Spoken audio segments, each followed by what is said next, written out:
Hello, I'm Isaac Hayes III, founder and CEO of Fanbase. Listen to what I'm about to tell you. The window to invest in Fanbase is closing. We've raised over $10.6 million of our $17 million goal. That means there's room for less than 6,370 people to invest in Fanbase for the average amount. The minimum to invest in Fanbase right now is $399. That makes you an owner in Fanbase today. Go to startengine.com/fanbase to invest. Why? Because current social apps have taken advantage of users for far too long, with content suppression, shadow banning, harmful racist content, and no real tools for monetization and equity. Fanbase has over 1.4 million users and counting, allowing anyone to reach all their following and monetize their content from day one. Social media is the new TV, and whoever owns the apps that distribute that content have the opportunity to own potential billion-dollar companies. While big platforms with uncertain futures are failing to serve their users, Fanbase is stepping up to fill the gap. Don't wait until it's too late. Invest now, invest for yourself and your future. Go to startengine.com/fanbase and own the next generation of social media.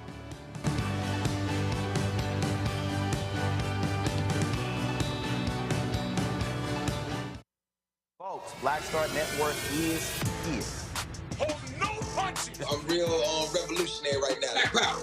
Support this man, Black media. He makes sure that our stories are told. Thank you for being the voice of Black America, Roland. Stay black. I love y'all. All momentum we have now, we have to keep this going. The video looks phenomenal. See, this difference between Black Star Network and Black-owned media and something like CNN. You can't be Black-owned media and be scared. It's time to be smart. Bring your eyeballs home. You dig?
Today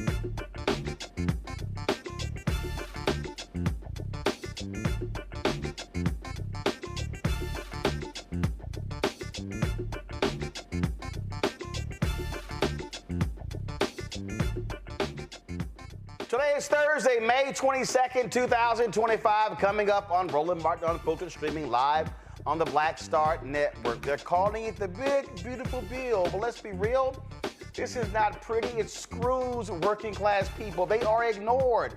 All of these folks who voted for Trump, y'all are getting screwed. The House has passed Trump's massive tax and spending plan by a single vote. But what is it going to cost us? We're talking Medicaid, energy, as well as other programs various communities depend on. Folks, the lies keep flying in the White House. Trump tries to push a fake white genocide narrative about South Africa using made-up stories and photos from the wrong African country. Yes, that's how dumb he is. Big win for public education. A federal judge has blocked Trump's attempt to dismantle the Department of Education, calling it unconstitutional and a threat to students across the country. They continue their attack on Harvard now, saying unless Harvard complies in the next 72 hours, they cannot accept any more international students, and all international students with visas gotta transfer. These people are insane. Plus, tonight in Marketplace, we're giving flowers to a black entrepreneur who's sweetening the game. The founder of BitToy Sweet Treats will be on the show to talk legacy, hustle, and building a business from scratch. And also, Scott Jennings of CNN literally made a comment about the poor last night that I found so abhorrent, especially for a man who's born in a broke-ass state called Kentucky. Oh, I got to roast his ass. It's time to bring the funk on Roland Martin Unfiltered. On the Black Star Network, let's go. He's got it. Whatever the miss, he's on it. Whatever it is, he's got the scoop, the fact, the find. And when it breaks, he's right on time and it's rolling. Best believe he's knowing. Putting it down from sports to news to politics. With entertainment just for kicks, he's rolling. It's on go, roll, roll, y'all. It's Roland Martin, yeah. Rolling with Roland now. He's funky, he's fresh, he's real, the best, you know he's Roland Martin now.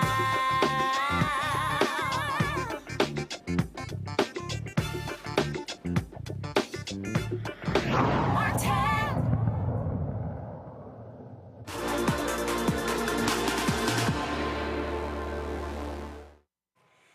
Folks, we are really dealing with a thug in the White House. Today, they sent a letter to Harvard University saying that they are banning any international students at Harvard, and if anyone with a visa, they must transfer in the next 72 hours unless they comply with these directives from these idiots. Well, guess what? A federal judge literally has just blocked them from terminating the legal status of international students. A U.S. District Judge Jeffrey White has made that decision, blocking the Trump from terminating the legal status of international students, including at Harvard, all across the country.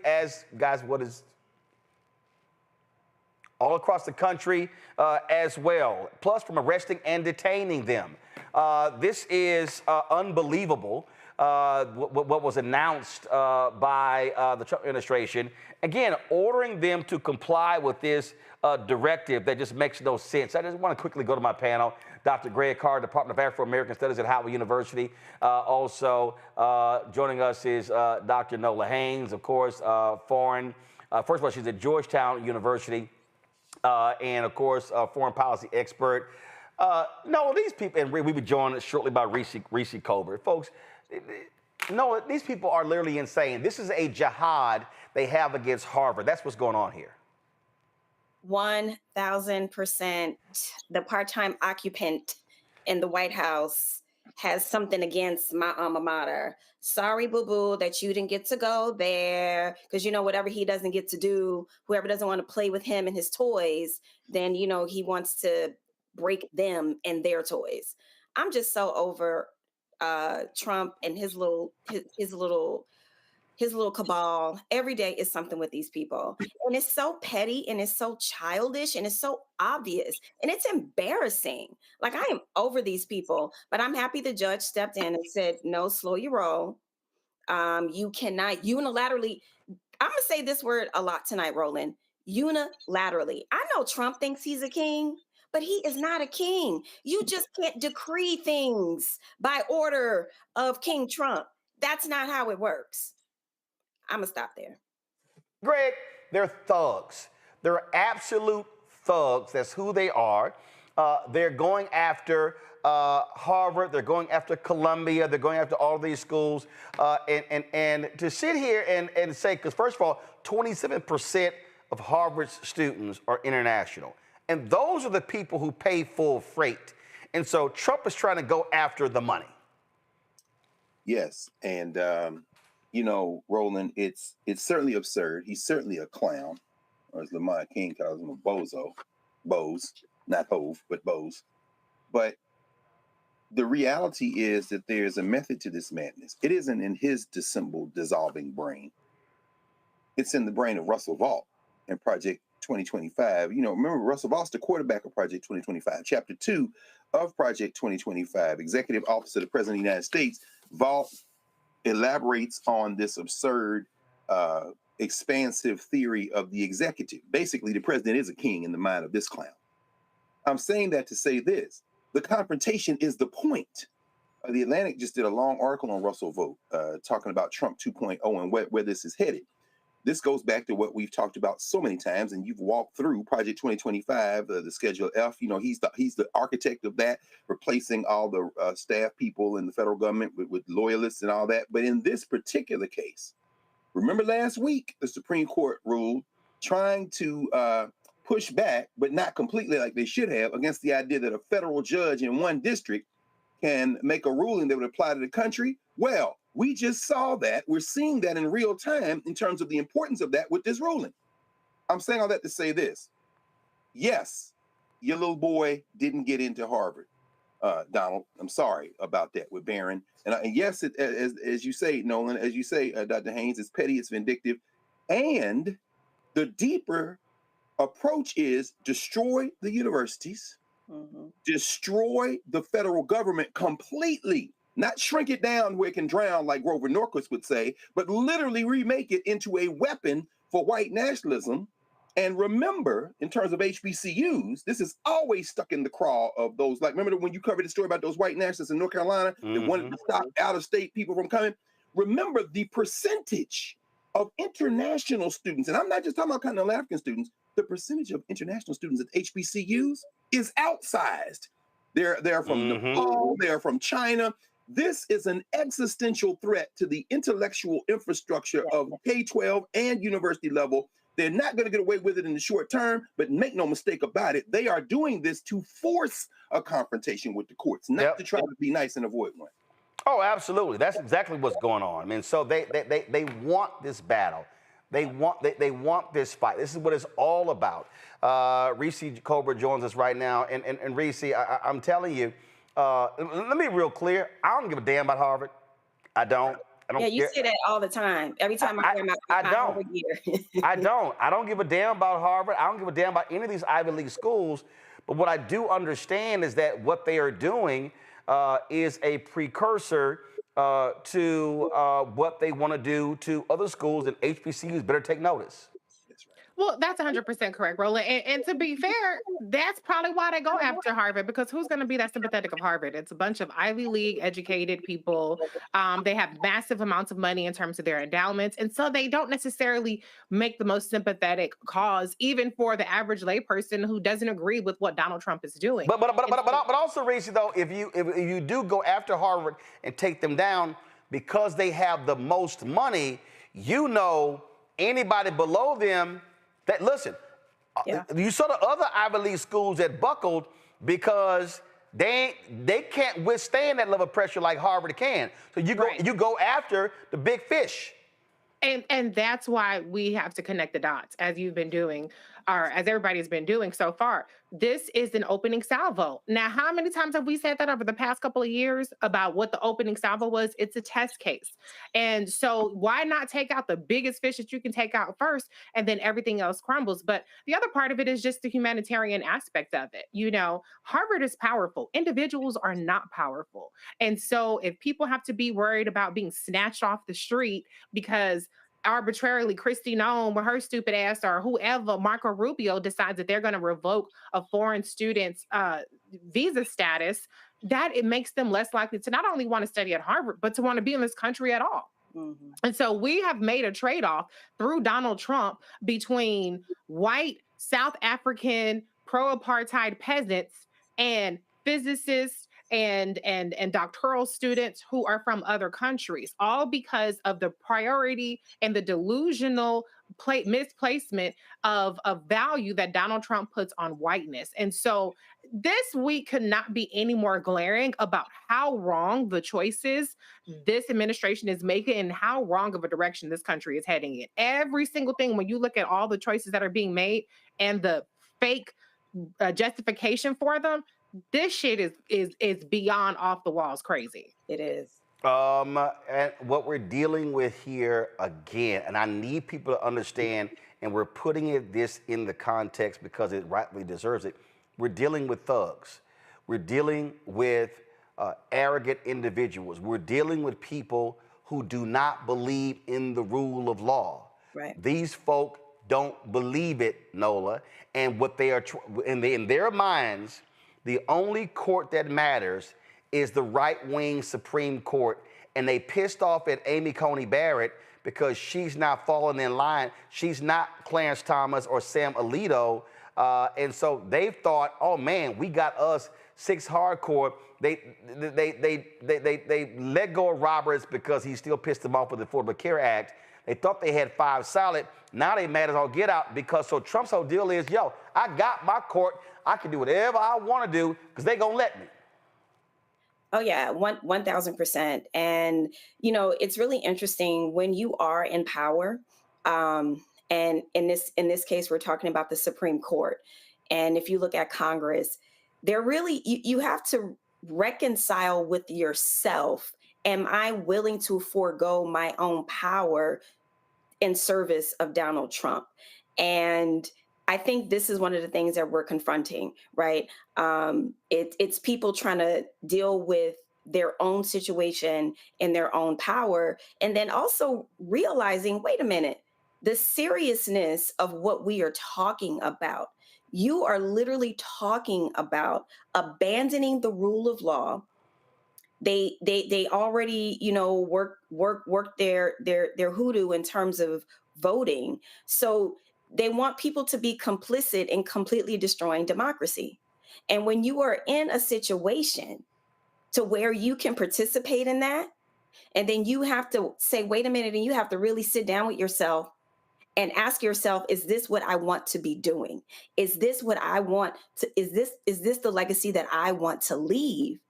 To completely abdicate my own power and service to a megalomaniac, right? So, and you know, I don't know, in all truth, you know, how many Republicans are actually going to have that come to Jesus moment. I'm tired of hearing from people that, well, you know, behind closed doors, they're saying this, they're saying that. I don't care what they're saying behind closed doors. What I care about are their actions. What I care about is what they did last night, you know, with this horrible, big ass ugly bill. There's nothing beautiful about it. So when it comes to the Supreme Court, where we know that that's kind of like the last bastion of hope, you know, they kind of are like the levee walls, right? You really have to confront yourself and ask yourself, what do you want your legacy to be? Do you want all those history books written about you being complicit and completely giving Donald Trump, Steve Bannon, all of them, Stephen Miller, the whole gang, the whole cabal, the entirety of the United States of America. It's overwhelming. It's exhausting because every day it's something. But I will say, just like Trump won, the judiciary has stepped up in many cases to hold the walls of democracy. We'll see if that will continue to happen. Oh yeah, I mean, Greg, we again, I for all them simple Simons out there who we kept trying to explain why the courts matter, and they listening to these fools, you know, yelling and screaming that they Pan-Africanists and all this little nonsense, and saying, oh, your vote don't matter, and them judges don't matter. Well, guess what? We are literally seeing this thing being barely held together because of judges. And what's pissing Republicans off is conservative appointed judges who kind of believe in the rule of law. And it's driving them crazy that they're ruling against them. It is driving them crazy, and it's a compelling choice of phrase that you use there, Roland. A white nationalist isn't just a domestic white nationalist. When you talk about something being barely held together, I'll tell you something else is being barely held together, and that's this coalition that is allowing this. The domestic white nationalists, the white nativists, the white American nativists, the white U.S. nativists are America first, for sure. But then you've got the white internationalists. This is what we're seeing with the Afrikaners. Donald Trump wants to set him up as the defender of the white world. So if you're anywhere in the white world, come to America. This is, of course, the fever dream brain of Stephen Miller, his little political cretin in the White House. They want to attract all the white people here as if they can reverse the demographic, which of course they can't. But then there are other elements. Of course, Elon Musk is a pure grifter. That's why we saw him in the White House yesterday, because he wants Starlink in South Africa, and Cyril Ramaphosa and the South African government isn't going to allow any of his business to do that come there without making sure that there's an equitable distribution among the population in South Africa. That's why he's pissed off. Then you have, of course, Steve Bannon, who's fighting with Elon Musk because he's a white globalist and also a nativist. All those elements are there. In this case, you're absolutely right about the courts. As everyone has said, you know, as Reese has said, and as Nola's just said, the courts are the line of last defense. But remember what Russell Vought and what those who believe in this unitary executive theory are saying is that the courts don't matter. So what they're going to do, what they are pushing toward, is open defiance. That's why you saw the judge in Massachusetts with the rendering that sent people somewhere out of the United States. Apparently it was supposed to be South Sudan, but we don't know now where the plane is. And so the judge says, well, they can remain outside of the country, but they must have these cases resolved. They got to have due process. Well, that's a concession, but what it really is an attempt for the courts to say, we don't want to just openly hold you in contempt, because what we think you will do is simply say, we don't care. You see that previewed in Propaganda Barbie. You see that previewed in the Christian soldier Pete Hegseth, the defense, who's having prayer meetings now in the damn Pentagon because he is a white Christian nationalist crusader. You see that preview when they say that the president and the executive branch simply does not believe. What does that mean? That means the law says this, but the president doesn't believe that the law is correct. When you say don't believe, finally, it underscores the point you just made. You are saying that there is a rule of law, but that rule of law is in your addled, warped, theocratic mind. The head of your law is your imaginary white nationalist Jesus, and that empowers you to do whatever the hell you want. And that is where we are. See, Reese, when I listen to these people, oh, you have Trump derangement syndrome. Y'all just keep talking about this. I'm like, y'all don't understand. These people are not playing. They are trying to figure out how much can we get away with? How much damage can we wreak in this country? That's the game here. This ain't no time to be playing jokes.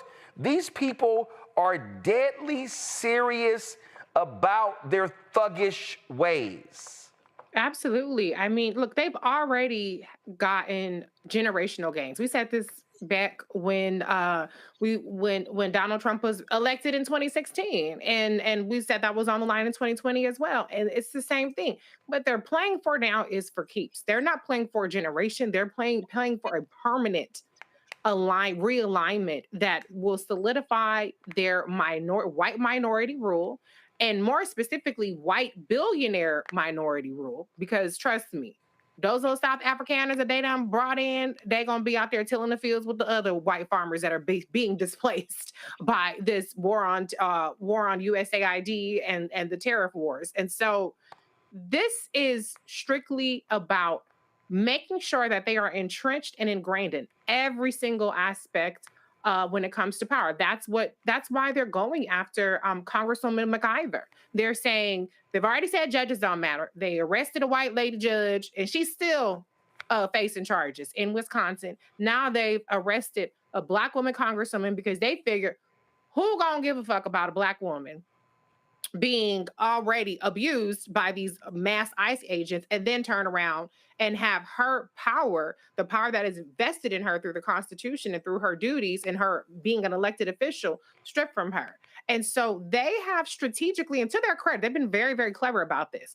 They have each time picked their target that will result in the least amount of resistance, that will result in people saying, well, that ain't got nothing to do with me. That's what they're doing right now with this Medicaid cuts, with these SNAP cuts. I ain't on Medicaid. I ain't on SNAP. I work for my stuff. I ain't getting no hands out. They know what they're doing. And even though as much as we try to call it out and try to tell people, like, stay woke, like this is what the tea is, people still have their heads in the sand. That's why we had 89 million motherfuckers stay at home when everything was on the line. Not even just trying to undo some of the damage of Trump, which Biden-Harris managed to do, but to try to hang on to some semblance of a country. I know Dr. Carr ain't gonna miss it, but for the rest of us who kind of like the kind of thing, we got a good game going on, shit's canceled. They playing for keeps, like you said, Roland.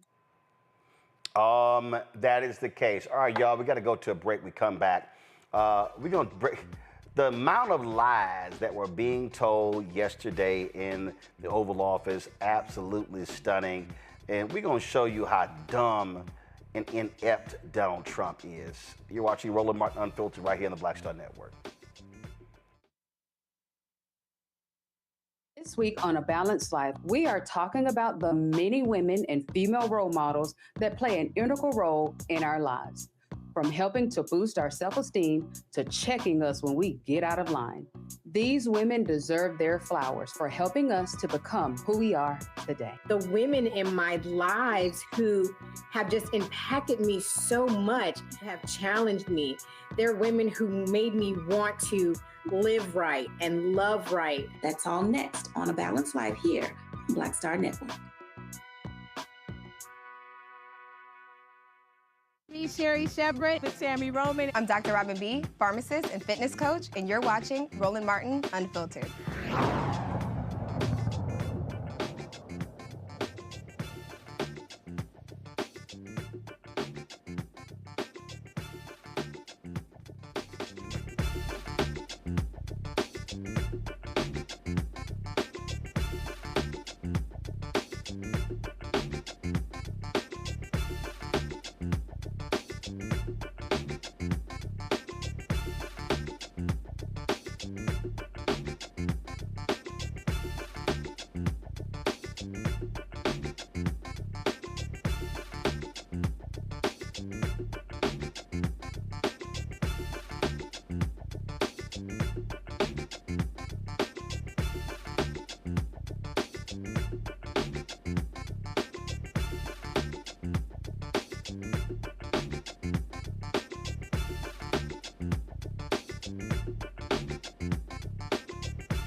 All right, folks, yesterday at the White House, this idiot Donald Trump, in a meeting with the South African president, held up these photos, played this video, showing mass graves in South Africa. These are white farmers being killed. Roll it. These are articles over the last few days. Death of people. Death, death, death, horrible death, death. I don't know. But you know that there are Pick black anyone. people who are White dying South the most? Africans are fleeing because of the violence and racist laws.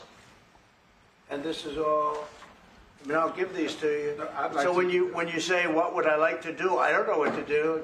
Look at this. White South African couple say that they were attacked violently. President Trump, when will you go and see for yourself if it is? Well, I could do that. Look, here's burial sites all over the place.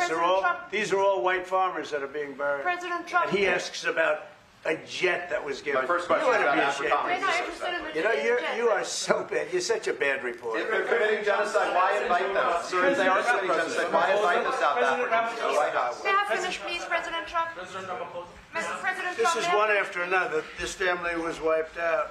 I'm just looking. Can you get a response from President Trump? Can you give us your reaction to those videos, Mr. President Trump, could you? Well, I think the videos are so. No. When you look at the videos, I mean, how does it get worse? And these are people that are officials, and they're saying that kill the white farmer and take their land. That's what it is. And I have other friends in South Africa. I have people that left.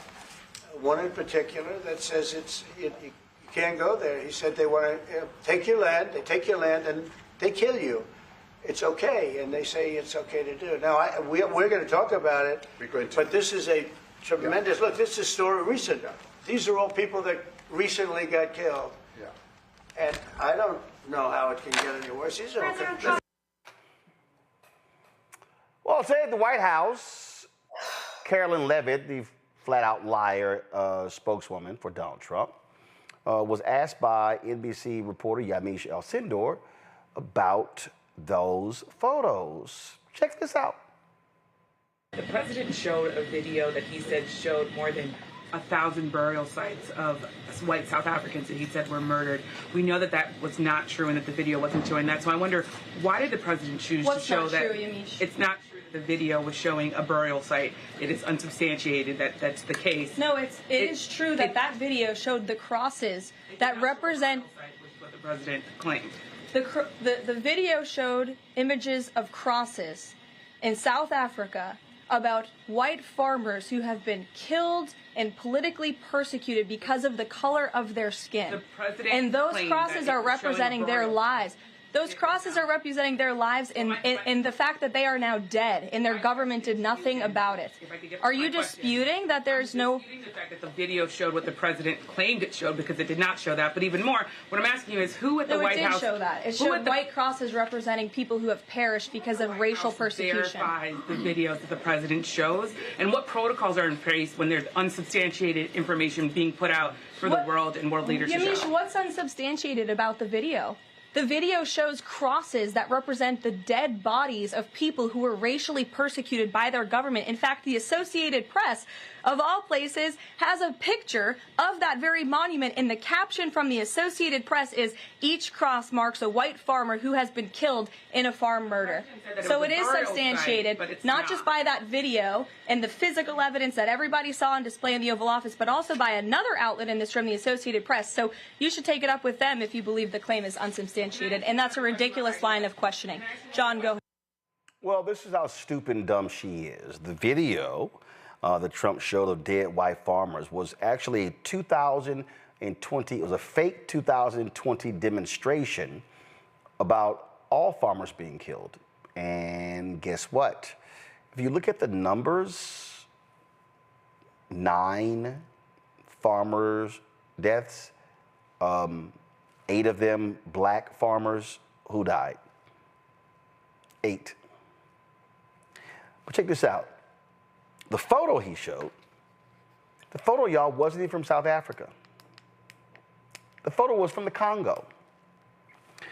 It was a burial site where black women had been raped and killed in the Congo. That's what that idiot did.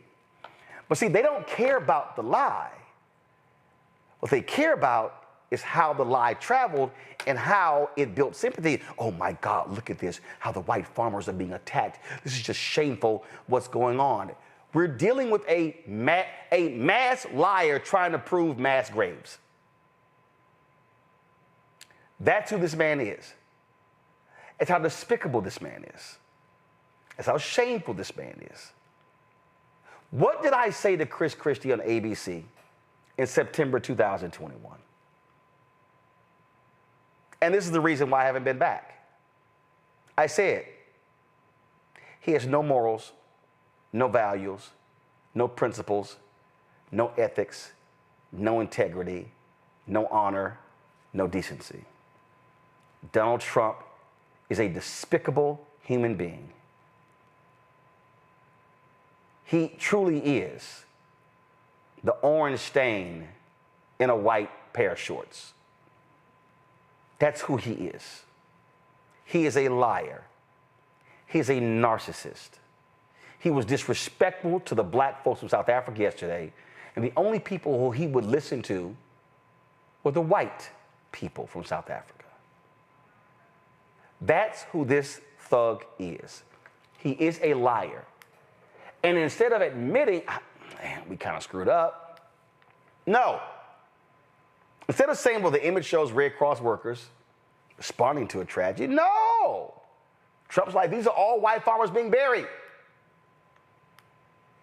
Because they care about whiteness.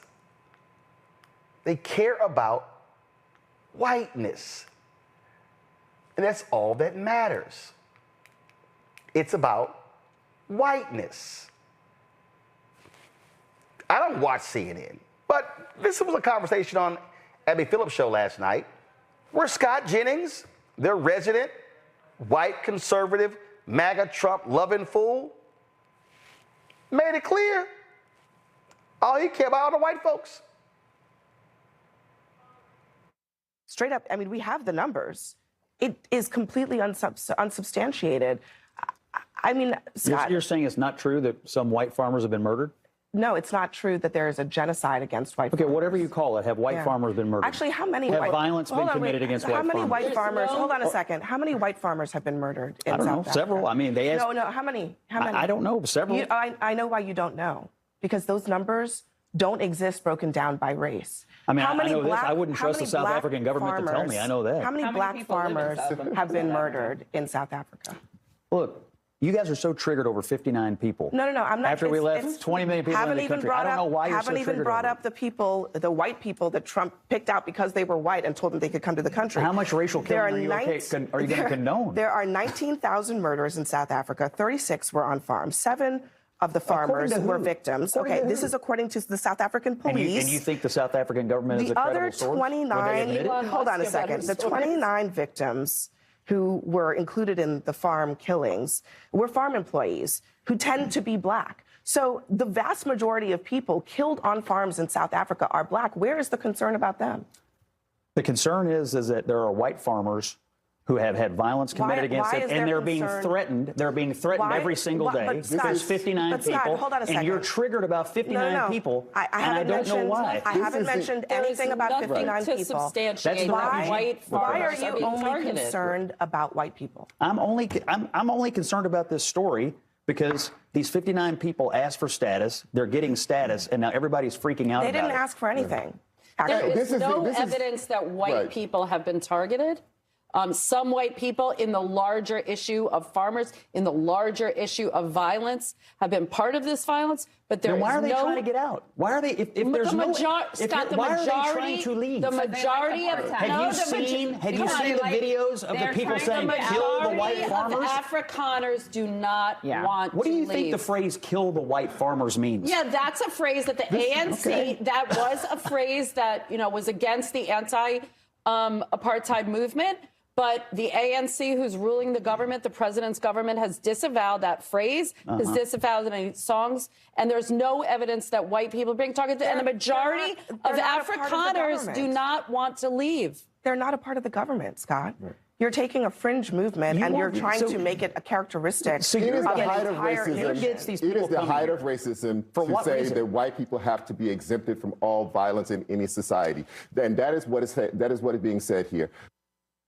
See, Scott Jennings, he's representing a lot of white people in this country. They don't know shit about South Africa. Nope. They don't know nothing about apartheid. Nope. They can't even tell you what the hell an Afrikaner is. They ain't got no clue. They ain't got no idea. But he sits there, and when Abby says, well, do you know how many? Well, they're saying a lot. Sounds exactly like Trump. Let me just repeat whatever bullshit that I came across, and let me say it emphatically and loudly and arrogantly, and then therefore you should believe it. That's what we're dealing with here, Greg. We're dealing with, again, white nationalists, white supremacists who do not care about the black people of South Africa.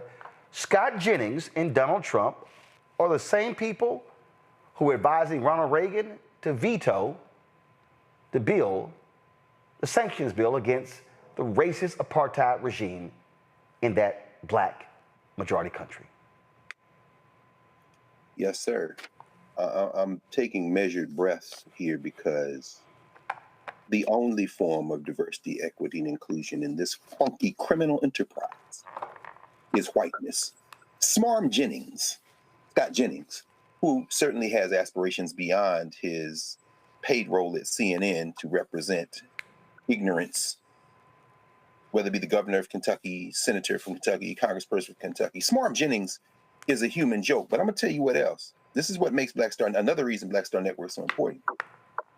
There was nobody on that panel equipped to cut his entire throat. Let me be very clear about this. The 59 that he is so concerned about, I understand his concern because as a DEI product over the last 500 years, that type of white person understands the only way they can succeed in human society and compete in human society is to have the leg up of the color of their skin. Scott Jennings, you should write your own hillbilly elegy to join your eyeliner friend in the White House, Junior Varsity Vance, who is also a product of affirmative action diversity called whiteness. To cut his throat properly, someone on that panel, including Abby Phillip, who is increasingly uncomfortable, but hey, that's the price you pay when you don't come to an independent Black space where you can say what you need and what you want. They weren't prepared to understand, as Alec Russell, writing in this morning's Financial Times under the headline, op-ed headline, "Listen to Afrikaners, not Trump," on the state of South Africa, that the country of South Africa, its constitution runs circles around the Constitution of the United States. Not only is equal protection enshrined in the South African Constitution, but so is affirmative action. Guess who benefits from affirmative action in South Africa? The Afrikaners. Abby and the panelists misspoke. The Afrikaners are in the coalition government of the African National Congress. Their party is in fact called the Freedom Front Plus. One of their strongholds is the Orange Free State. That is the place where the Voortrekkers ended up. There are people who know the name Paul Kruger, for example, one of the most racist of the early Afrikaners, or later Pik Botha, and all of those people. That's what South Africa is. It is a truly multiracial democracy. I thought that the president, Cyril Ramaphosa, did a remarkable job yesterday of talking to his audience, which is the world. Remember, the United States is not in the BRICS. That's Brazil, Russia, India, China, and, I'm trying to think South Africa, and more than half of the people in the world. What he did was sit there calmly while that clown showed the rest of the world that maybe it's time to move away from the dollar as the reserve currency because they're being ruled by a madman and too many of them support him. What he showed people yesterday when he said, "I'm sorry, I don't have a plane to give you." In other words, you're crazy as hell and you're susceptible to bribes. And then what does that clown do? He says, "Yeah, if you had a plane, I'd take it," signaling that America is for sale. And then finally, these Afrikaners, Reese, you said it right. These 59 are part of this scheme, this open white national scheme to bring everybody white to the United States. By the way, all you are descendants of slaves, while you're clinging to the hem of your master's garment, your master wants to bring all the white people from outside the country here because he's a pan-Europeanist and you're a stupid-ass descendant of your slave mentality. Those 59 are what they would call in Afrikaans, the word is Bitchelinders.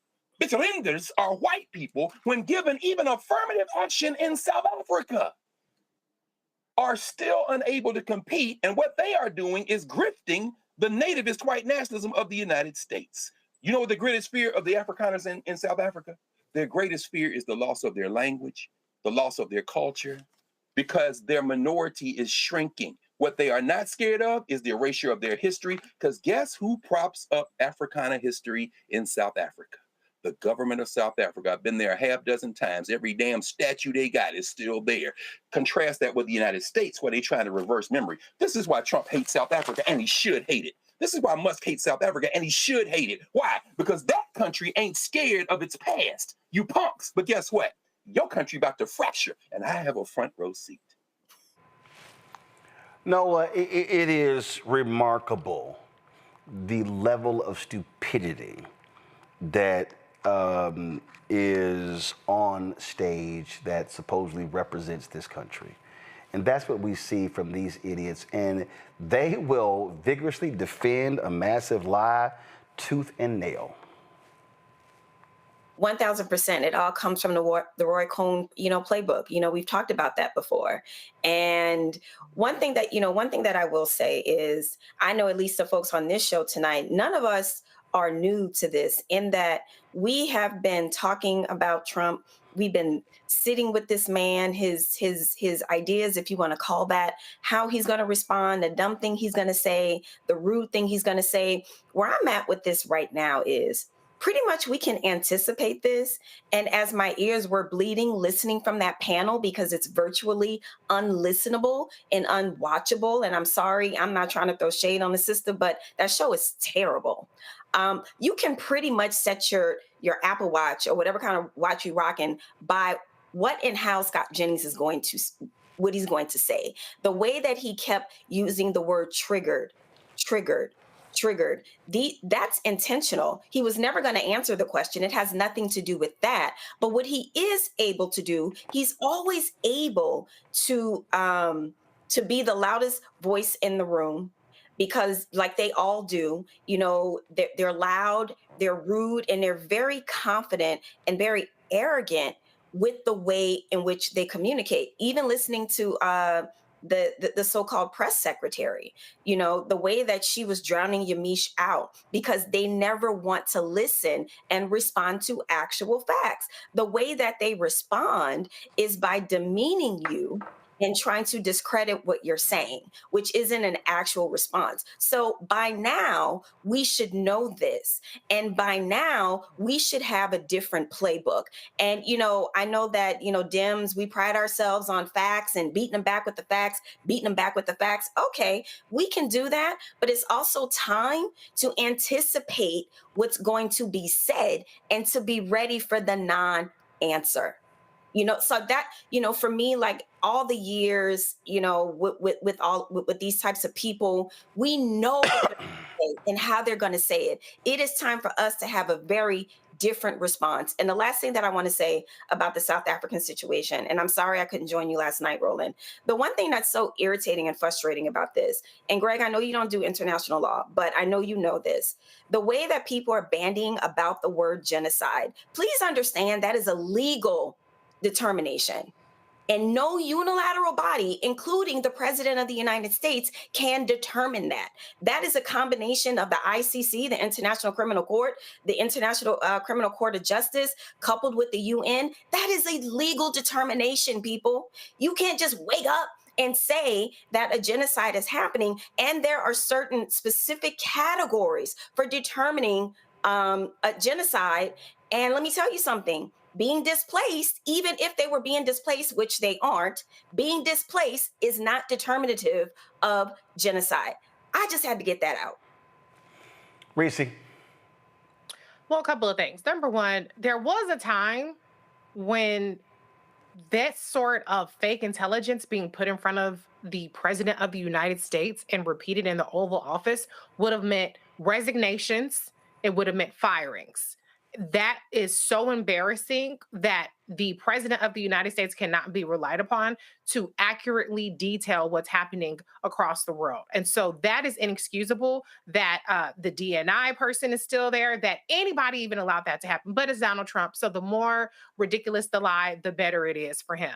The other thing, though, is the irony of these Afrikaners is if these people were in the Appalachia, or they were working the mills, or displaced mill workers, or displaced coal mining workers, the same Scott Jennings and all these Republicans would be enthusiastically doing cartwheels to take away their health care, to take away their food stamps, to tell them pick yourself up by your food, by your bootstraps, to cancel any kind of disaster relief because they live in Tornado Alley and they're affected by hurricanes. And so we're seeing South Afrikaners get more protection and more provisions made for them than all of these red state MAGA white voters who are going to get a kick in the face from the bills that this Republican administration has passed. So I hope that they're satisfied because they went to that ballot box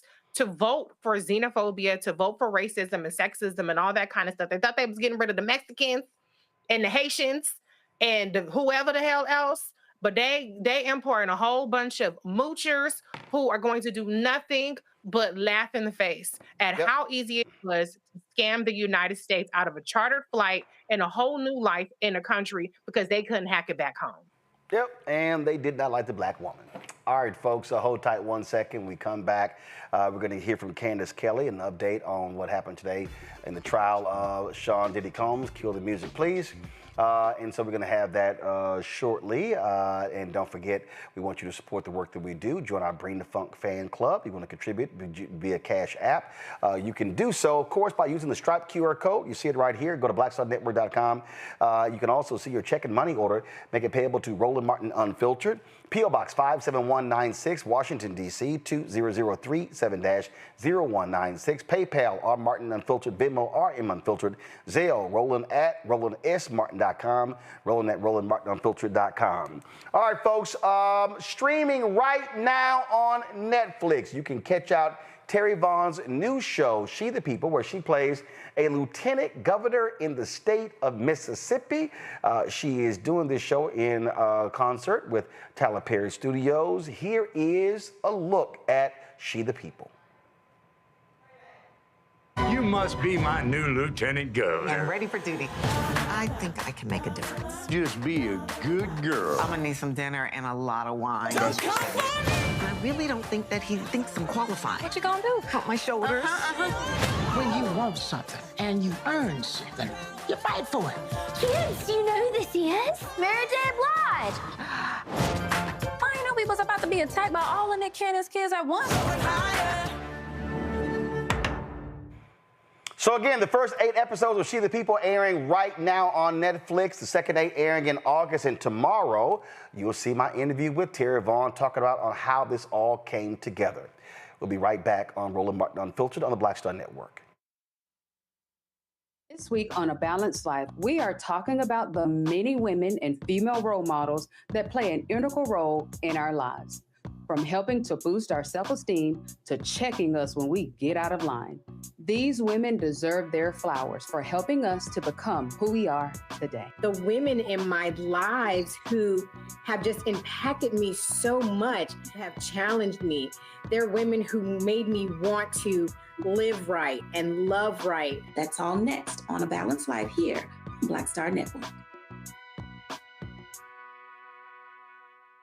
I am Tommy Davidson. I play Oscar on Proud Family, Louder and Prouder. Right now, I'm rolling with Roland Martin, unfiltered, uncut, unplugged, and undamn believable. You hear me? Just keep playing it.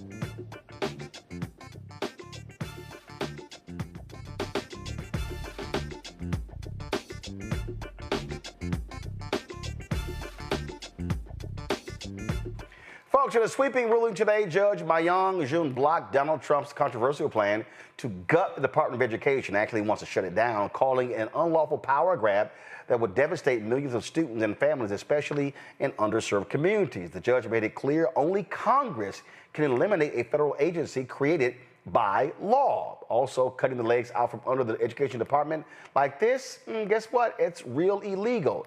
The judge said, the judge, a Biden appointee, ruled that the Trump administration's mass firing of nearly 1,400 Education Department employees announced in March as a reduction in force was not a legitimate reorganization.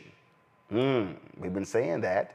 Trump's order exceeded presidential power. The court ordered the immediate reinstatement of all employees who were fired. That's right, all 1,400.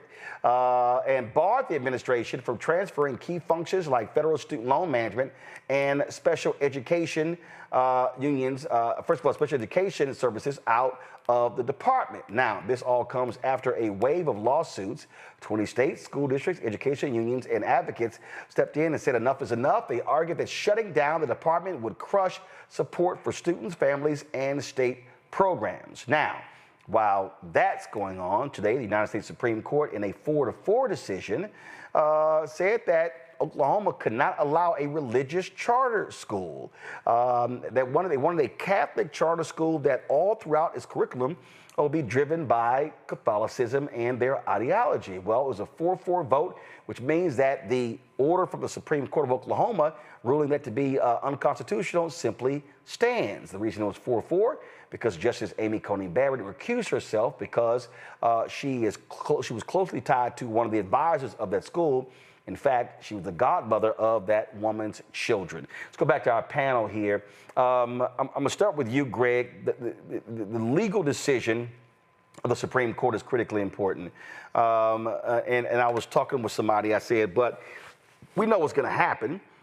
These right-wingers are going to try to launch this school somewhere else. They know they're going to get sued. They wanted to go all the way to the Supreme Court because then Coney Barrett would not have to recuse herself, and they could potentially win 5-4. But I saw a great idea that someone posted. I was in a chat, and someone said, you know what?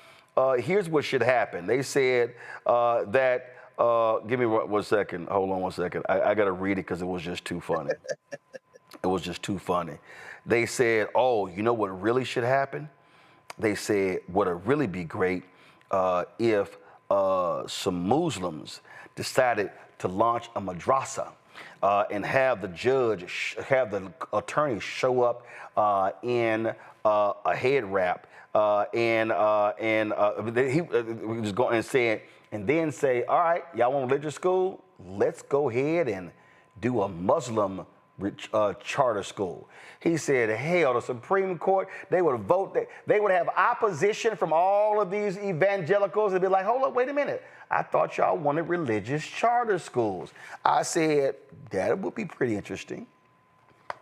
It would, and we've talked about this many times here in this space. I just came back from my niece's graduation in Houston, and you know better than I do.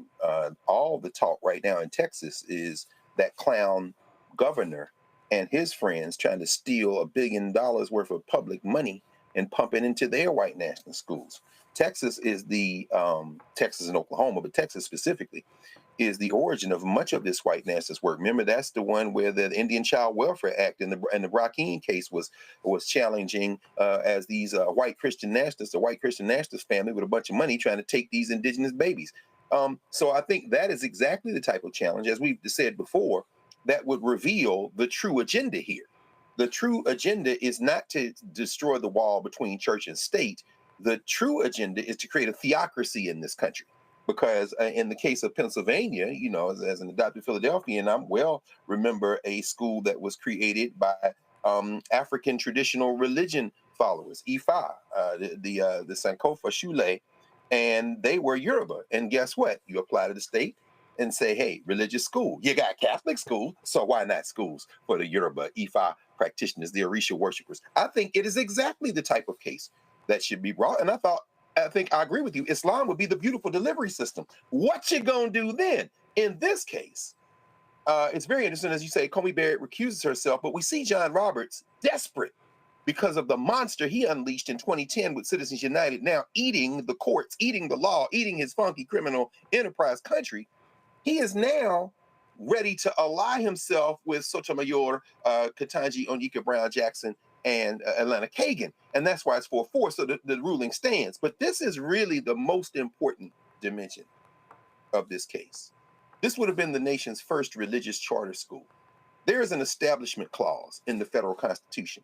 They were trying to take a jackhammer to that, whether it be the MAGA Muppet, Mike Johnson, whether it be Russell Vaught, who was raised in strictly religious schools and then went to Wheaton, the same place Richard Nixon went to school, and then finds his way into serving as Mike Pence's chief, and now is the quarterback of Project 2025 and is moving all this.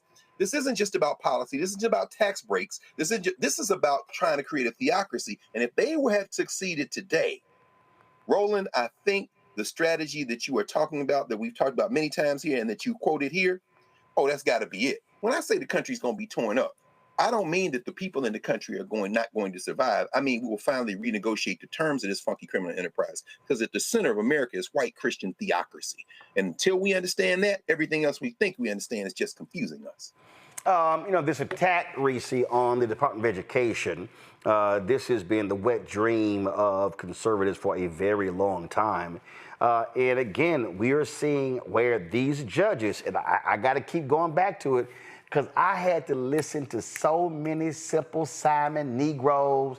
Man, y'all keep bringing up all them judges. How we know them judges pro-black? How we know them judges don't mean nothing? I'm gonna tell you right now, the only thing saving our asses right now are the judges. No, really, barely. Mm-hmm. Uh-oh, I lost your sound. No, we're right here. Go ahead. Oh, okay. And it's funny because I remember, well, it's actually not funny, but I remember when now Justice Ketanji Brown Jackson was being bandied about as one of the candidates. I had somebody call into to Urban View and say, she got a white husband. If they select her, I ain't vote a Democrat. And I'm like, what? Well, what about all the other justices who have white spouses? So what difference does it make? We're not going to vote on policy or nothing like that.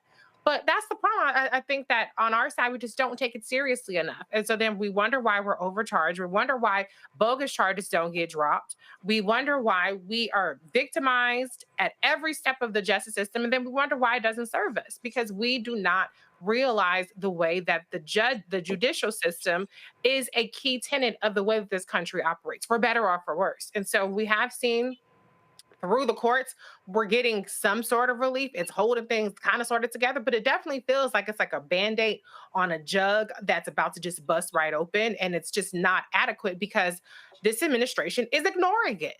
They yesterday reportedly deported people, I should say human trafficked people, to South Sudan, despite the fact that a judge said don't do it. And so to the extent that this administration can be forced to actually adhere to judicial rulings, and sometimes they adhere to it, sometimes they don't.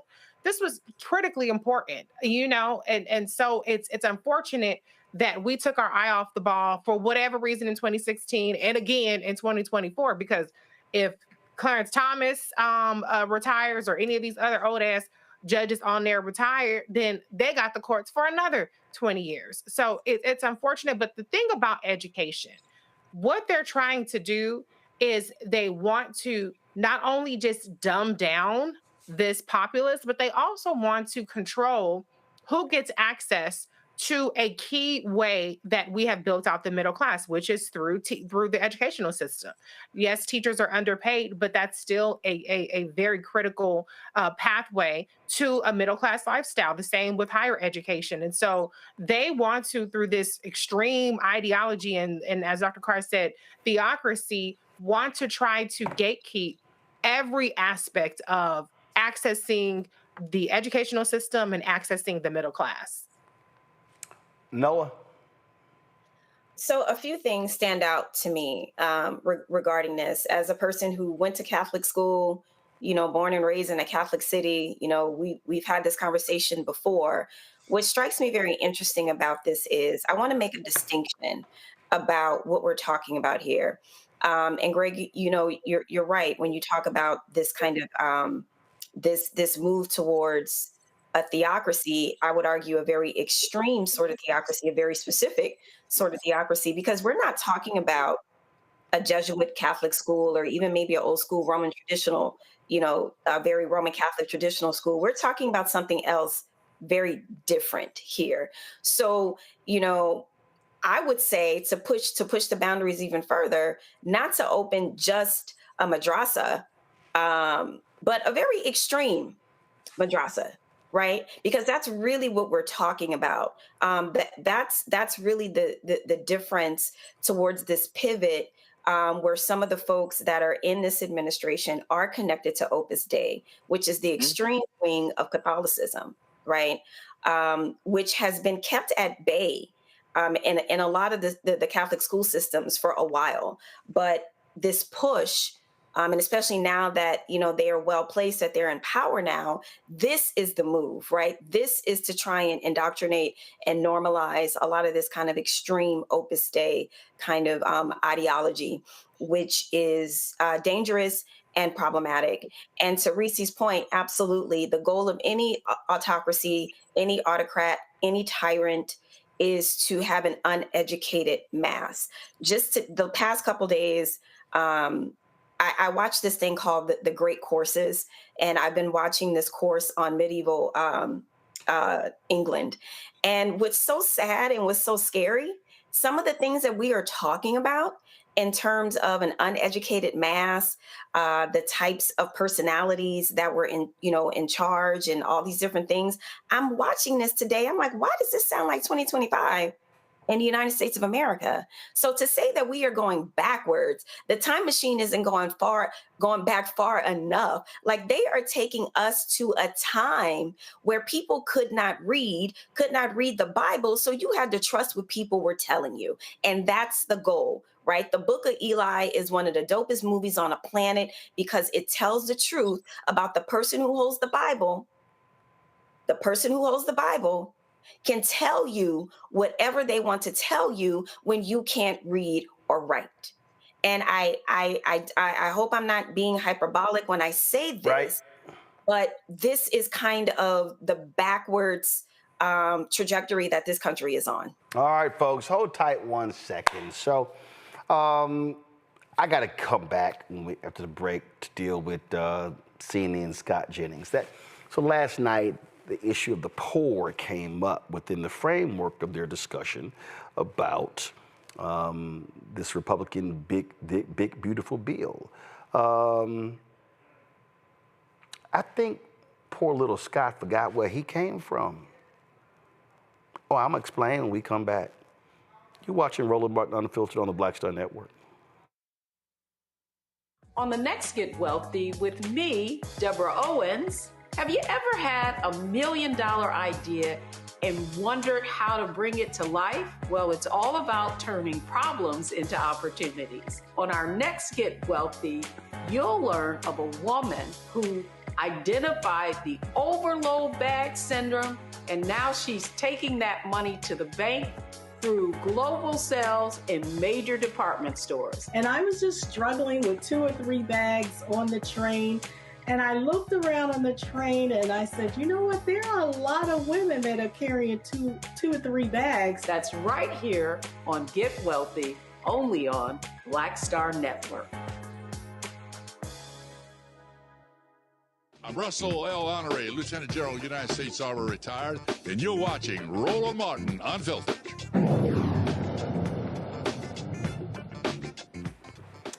All right, folks, the so-called big, beautiful bill just barely made it through the House, and it could mean huge changes to your wallet, health care, and your community. And the razor-thin 215 to 214 vote earlier this morning. In the region, it was early this morning because House Republicans did not want people to know what was in the bill. They managed to pass Donald Trump's sweeping tax and spending plan. It's been a wild week on Capitol Hill, backroom deals, marathon negotiations, last-minute rewrites to get this across the finish line. Lots of deals were cut. So what's actually in the bill, it locks in Trump's 2017 tax cuts, most of which benefit the richest folks in this country, plus big corporations. It pumps even more money into the military and border security. It raises the national debt ceiling by $4 trillion. It tightens Medicaid rules, making it harder to qualify unless you meet new work requirements. It slashes clean energy tax credits. It now goes to the United States Senate. Republicans hold a slim majority. They're expected to tweak it before trying to get it on Trump's desk by the 4th of July. It is a bad bill that would do lots of damage. Congresswoman Jadelle Bynum had to remind the GOP what's really at stake for working families. Madam Chair, I brought the data. Let me tell you what the numbers look like. In your district, 201,000 people will lose health care because of this bill. That's 27% of your constituents. In Rep. Fishbox district, it's over 165. Rep. Norman, 148,000 people will lose health care in his district. Rep. Roy, 56,000 people use SNAP to feed their families. And in Rep. Houchin, it's 54,000. Over 83,000 kids get health care through Medicaid in Rep. Langworthy's district. And Rep. Scott is 124,000 kids. In Rep. Jacks, it's 88,000 kids. And in Rep. Griffiths, it's nearly 107,000. I know where my priorities are. It's with my constituents. And I'll be voting against this trash bill because I stand with America's children and America's families. Madam Chair, I respectfully urge you to do the same and get your colleagues focused on serving the American people. I yield back. Well, they didn't listen. Now, during the floor debates, House Democratic leader Hakeem Jeffries ripped the bill apart, calling it a dangerous tax scam that gives billionaires a break while cutting health care and food assistance for everyday Americans. House Democrats are going to take a chainsaw to Project 2025 because it's not in the best interest of the American people. And what this bill represents is your effort to try to put into law Project 2025. You acted like you didn't know anything about it. This is why you have no credibility right now. You spent all of last year lying to the American people, saying to them that you were going to lower the high cost of living. In fact, you're doing the exact opposite. At the same period of time, you acted like you knew nothing about Project 2025, and this bill is an effort to try to implement it into law. So you mentioned credibility issues. I think it exists on the right side of this chamber. Now, not only have you gone after Medicaid, not only have you gone after Medicare, in this you are to direct your comments to the chair. Mr. Speaker, you know what's interesting is that every time I've come on this floor, I can use sharp language, he can use sharp language. You choose to admonish me. I don't work for you, sir. I work for the American people. I understand.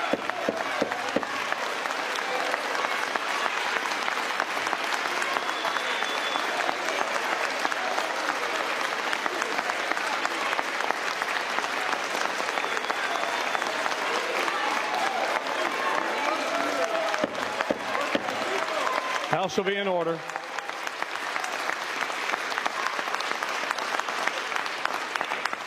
As I said, Mr. Leader, we've been very patient. Just listen to the majority leader of the other side who directed all of his comments to the chair.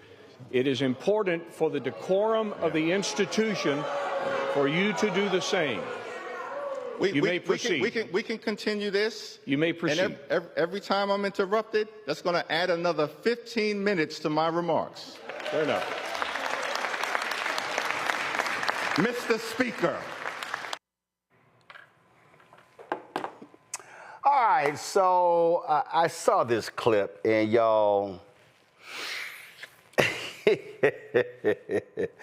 I find it to be utterly laughable. So this is that idiot Scott Jennings on CNN, and I want you to hear when the issue of poverty comes up. I want you to really pay attention.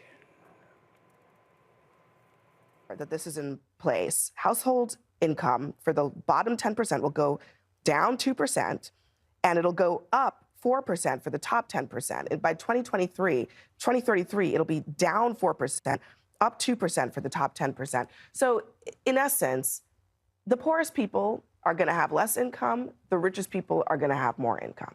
That's according to the Congressional Budget Office. Well, they suck. They get things wrong all the time. In 2017, when we passed the tax cuts, they totally missed the growth targets. They totally missed what was going to happen to federal revenue. They're not oracles. They can't foretell the future down to the exact science. Our Republican view is if we lower taxes, we'll have economic growth, and it helps everybody. This isn't rocket science, because the poor people are losing benefits, Medicaid, and SNAP. Excuse me? You said the poor people. The people in the bottom. illegal immigrants, the people who won't get up off the couch and go to work. Which people? Okay, so let me explain. The requirements for Medicaid, and we had this conversation last night, but here are the real details. There are already requirements for people on Medicaid to work. This changes those requirements, so it increases them. So some people will have to requalify. They won't be able to do that, and they won't have coverage. There are changes to the out-of-pocket costs for people who are on this program, so they might have to pay money in order to get access health care. It changes how the federal government reimburses the state if they provide coverage for undocumented immigrants. So there are some real changes to people who are eligible for the program now who will not be eligible for the program in the future. I just really have to. Okay. So he said, who are these poor people? Well, that's interesting. This Scott Jennings would say, who are these poor people?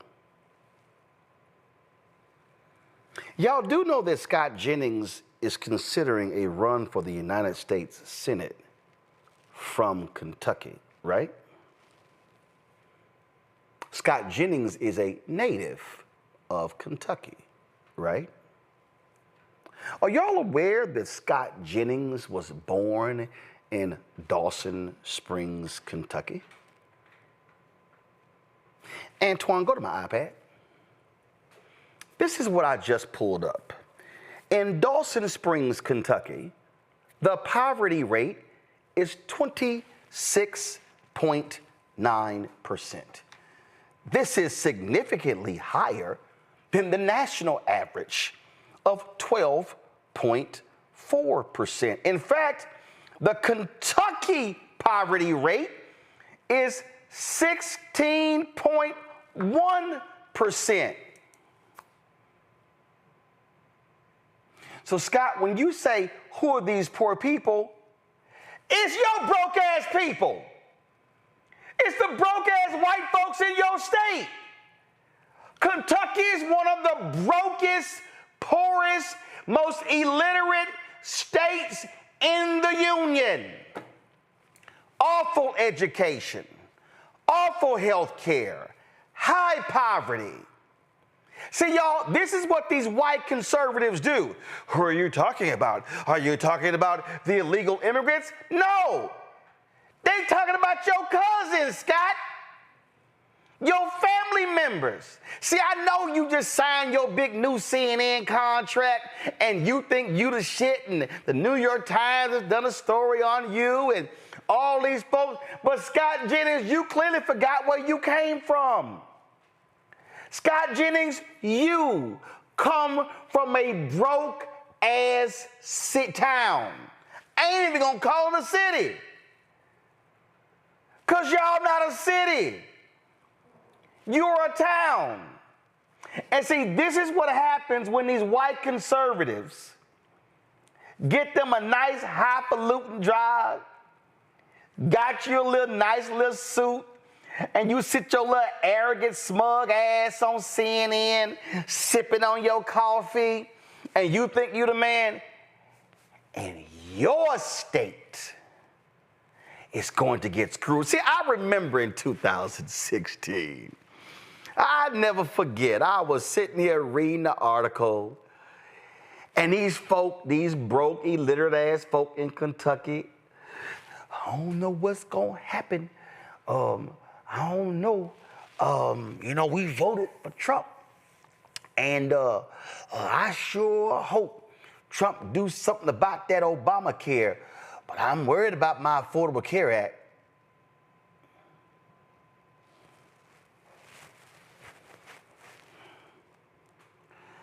them clueless ass folks didn't even realize that they were voting against their own interests. See, y'all, this is what trips me out. I get a kick out of when I do these shows with these white conservatives. Like Patrick Bet-David, hell, he ain't even no white conservative. His ass came from Iran or Armenia, one of them damn countries, and he gonna try to tell me, while I move back to the neighborhood, why don't you move your ass back to your country? You ain't from here. So, they love talking about y'all black folks. Yeah, y'all keep voting Democrat. And what have y'all gotten for it? Then they run these handkerchief heads out here like Candace Owens and Brandon Tatum. And they all come out here. Y'all ain't got nothing. Then you got that crazy ass fool out of Chicago, the fitness woman. Oh, this is what the Democrats, and what have y'all got? And what have y'all got? All right, y'all notice. They don't never ask white folks that question. The national media, they don't never ask white people in Mississippi and Alabama and Arkansas and Georgia and North Carolina and South Carolina and Tennessee and West Virginia and Kentucky and on and on. They never ask them, why do y'all broke, illiterate, uninsured white people, why do y'all keep voting against your own interest? What has the Republican Party given you? I know what they gave y'all is what Howard Dean said in 2004. God gave guns. Y'all love y'all guns. Y'all hate the gays. And y'all so-called love you some God. Except when it comes to feeding the poor, clothing the naked, and providing shelter to the homeless. See, I get a kick out of seeing these folk in West Virginia. I get a kick out of seeing the folk in my home state of Texas talking about how they love them some Donald Trump, and they wearing their MAGA hats proudly, and they flying their Trump flag, and oh my God, Trump gonna change this country, and your broke ass about to lose your Medicaid. They've talked about how many hospitals are going to be impacted. Some 72 to 100 rural hospitals are not going to be able to pay their bills, but y'all thought y'all were doing something to the blacks. Oh, y'all thought y'all were doing something to them illegal immigrants. Oh, yeah. Oh, yeah, we going to go after them. Oh, yeah, we about to sit here, and we about to give so much money to the military that their budget is about to hit $1 trillion, and we never spent $1 trillion in American history on the budget, but oh, here it comes. But all y'all broke-ass people in Dawson Springs, Kentucky, the home of Scott Jennings. Let's talk about them food banks not getting food. Let's talk about when your cough turns into bronchitis, and your bronchitis turns into pneumonia. And then you're going to look up and they're trying to gut the Affordable Care Act. They're trying to gut Medicaid. Your hospital's going to shut down. Then what you going to do? I know what you're going to do in Dawson Springs, Kentucky.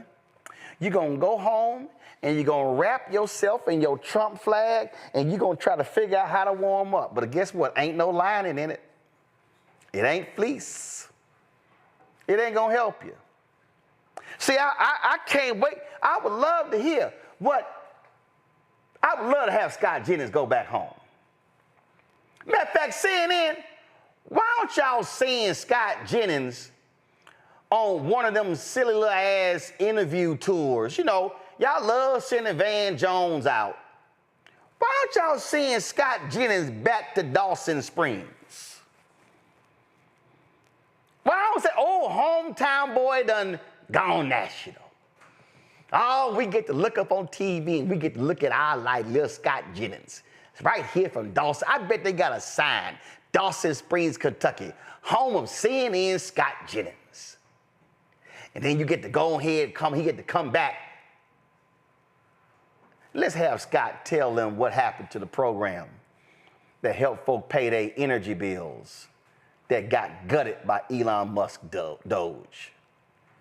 I'd love for Scott to go back and talk about if there are any farmers out there, how they gonna be impacted by these tariffs.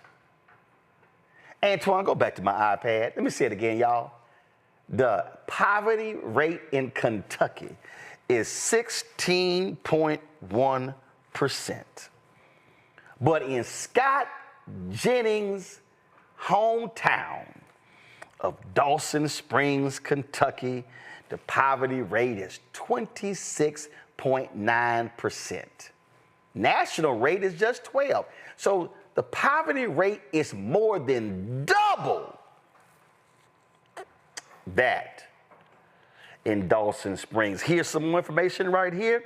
Comparison to Kentucky, the poverty rate in Dawson Springs. Come on back to my iPad, let's go. The poverty rate in Dawson Springs is more than 1.5 times the rate in Kentucky. Who's the largest demographic living in poverty in Scott Jennings, Dawson Springs? Females, 55 to 64.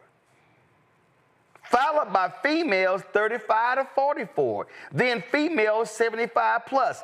See, Scott, he 47, y'all, so maybe he don't care because that ain't even in the, so he's like, oh yeah, we good. So the 45 to 54 people, they good. See what happens? See what happens when you go to the data? See, I really wish somebody on that panel last night was a little quick with the iPad. So I'm just letting y'all know what would happen. If Roland was on there and he said that bullshit, I would looked up, boom, Scott Jennings, hometown, Dawson Springs, boom, poverty rate. Scott, they talking about your broke ass town.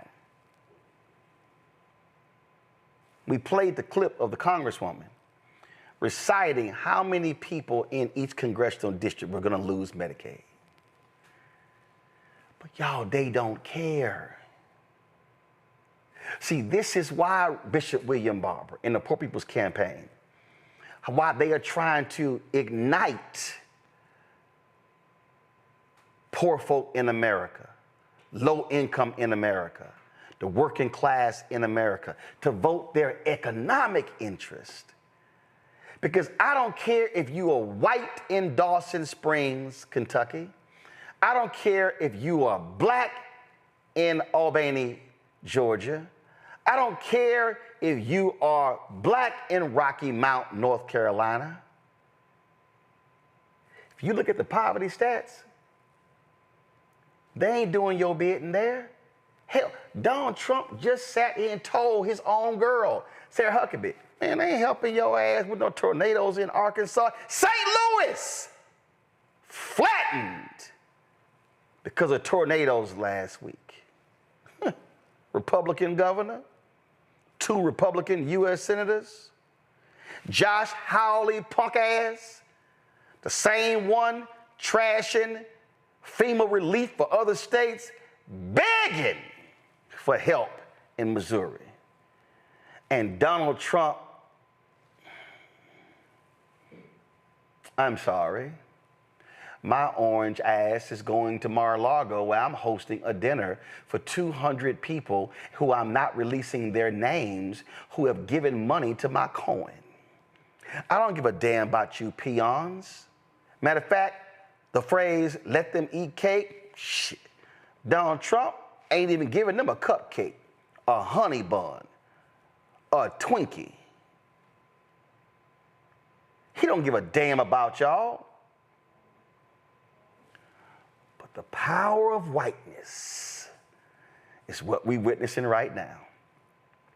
So if the Senate passes this bill, all the rich folk are gonna be sitting here saying, oh yes, Donald, you the man, you done hooked us up. And all you broke ass people, like the folk in Dawson Springs, Kentucky, I sure hope y'all have a word or two for your favorite son, Scott Jennings. who done gone to the big time. He running in high cotton.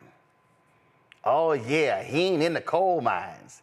He all dressed up and cute, and he doing meetings in the Oval Office and taking pictures, and Trump has endorsed his book.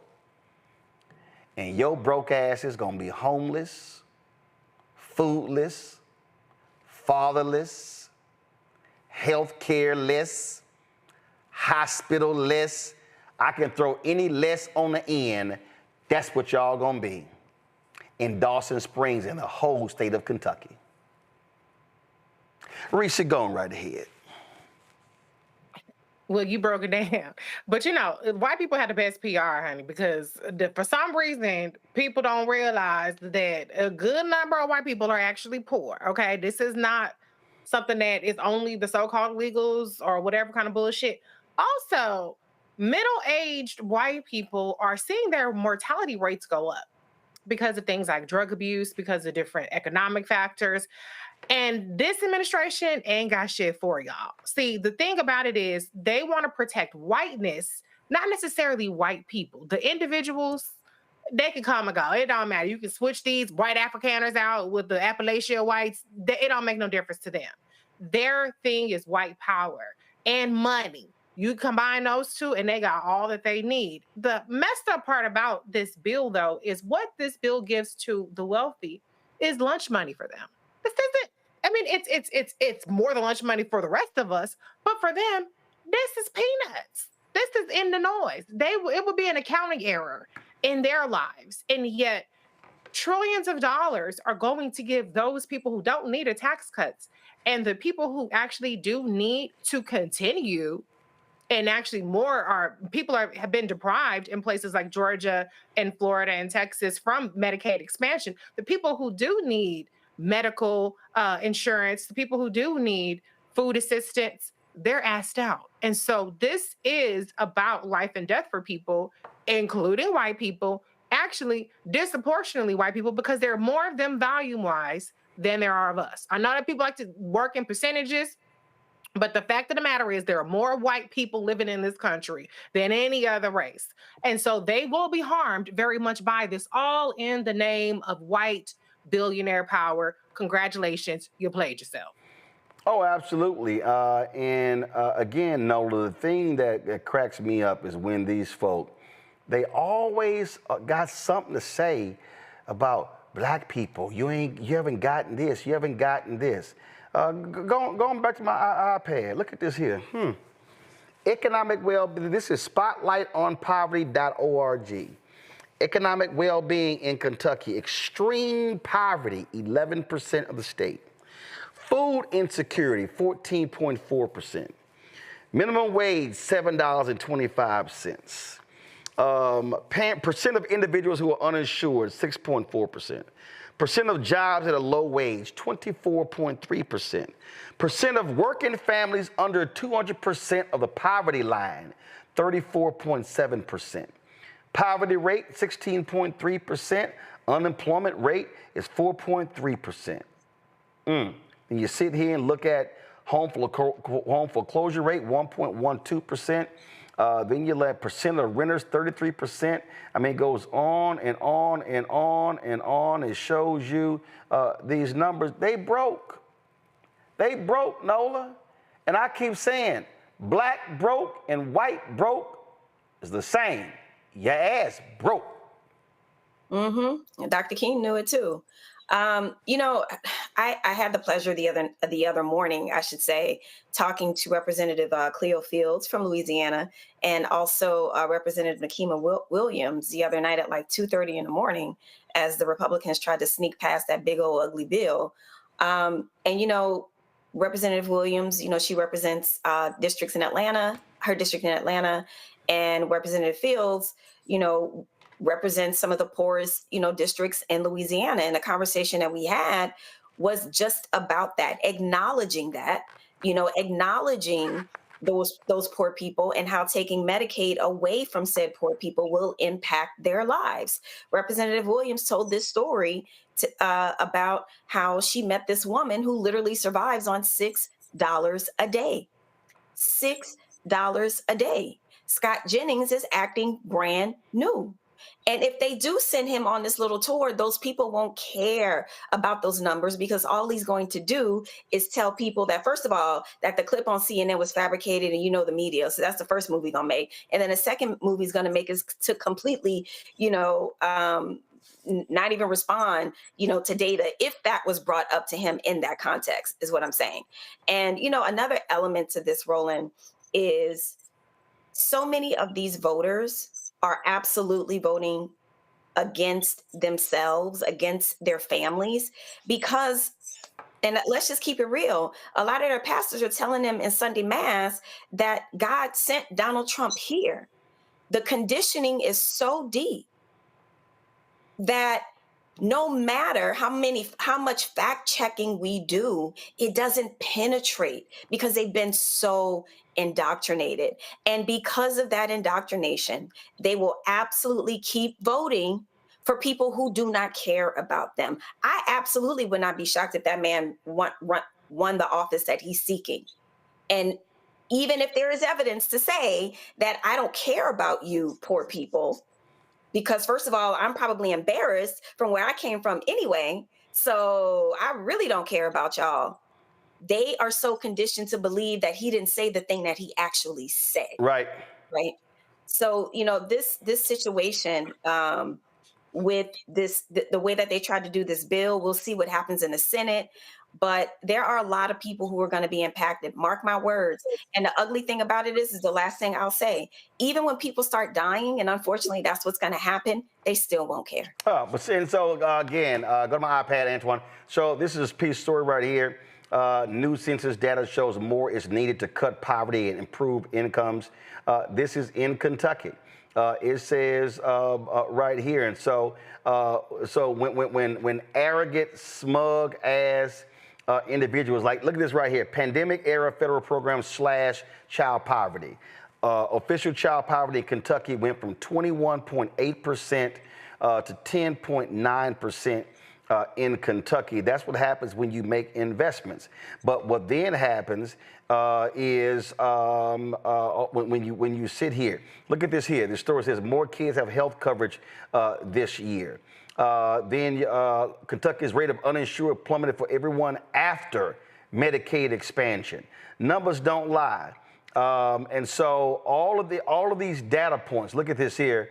It shows you Black Kentucky households. How there was a drop there.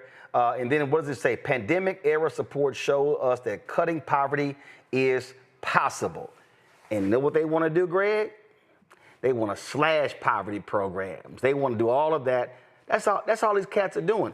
We just need to understand what is happening here and the lies that they love telling. Yes, it's very sobering to hear you go through those statistics. This whole segment, and then, as we just heard, Reese and Nola just walk us through the fact that it won't matter, that it doesn't matter, and it won't matter. It's one thing to be an open racist.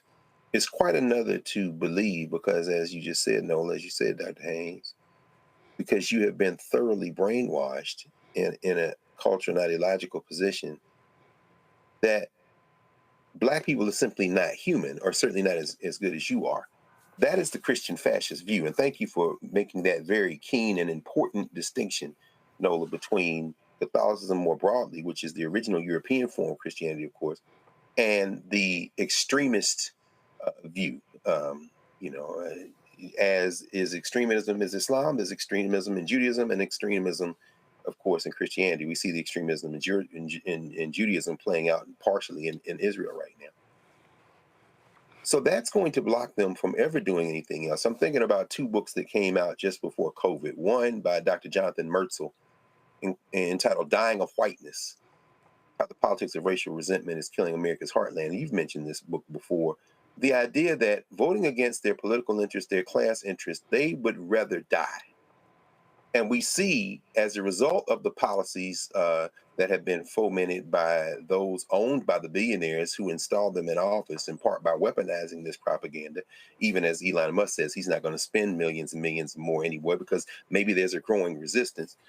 We see that because of those policy cuts, because of the cuts in schools and social services and resistance to the Affordable Care Act and expanding Medicaid, well, you see the increasing deaths among white people from gun violence, those falling life expectancies you mentioned, and the rising dropout rates and so many other things. They are literally, and this is a medical doctor, Dr. Metzel, he says they're dying of whiteness. Now, contrast that with Black fatigue, Mary Frances Winter's book, which came out a few months later. Black fatigue, how racism erodes the mind, body, and spirit. We are tired of trying to appeal to people based on our common humanity when they are looking at us like, it's not that I hate you, Black girl. It's not that I hate you, Black boy. It's just that you're a different species. And I look at you the way I might look at my pet, sometimes with sympathy, sometimes with celebration if you're my favorite rapper or basketball player, but always as something just a little different than I am. Those would be the liberal Afrikaners in South Africa. In fact, when Ramaphosa brought his cabinet there, he had some Afrikaners with him. I look at Ernie Els, the Big Easy, the golfer who tried to plead to his common whiteness with Donald Trump yesterday in the Oval Office. And I wonder, does Ernie Els look at Cyril Ramaphosa as being his equal? Or does he just say, I tolerate you and you're a nice species, but you're a little bit different than me? I would almost trend toward the latter. And this is where we're going with this. If you can't stop these maniacs from voting against their interests when they will simply say to you, I would rather be white and dead than human and alive, then Black fatigue, it seems to me, and maybe even to Mary Frances Winters in her book suggests that we need to find who we can organize with, which is what Reverend Barber has been doing. We need to appeal to those who do have open ears.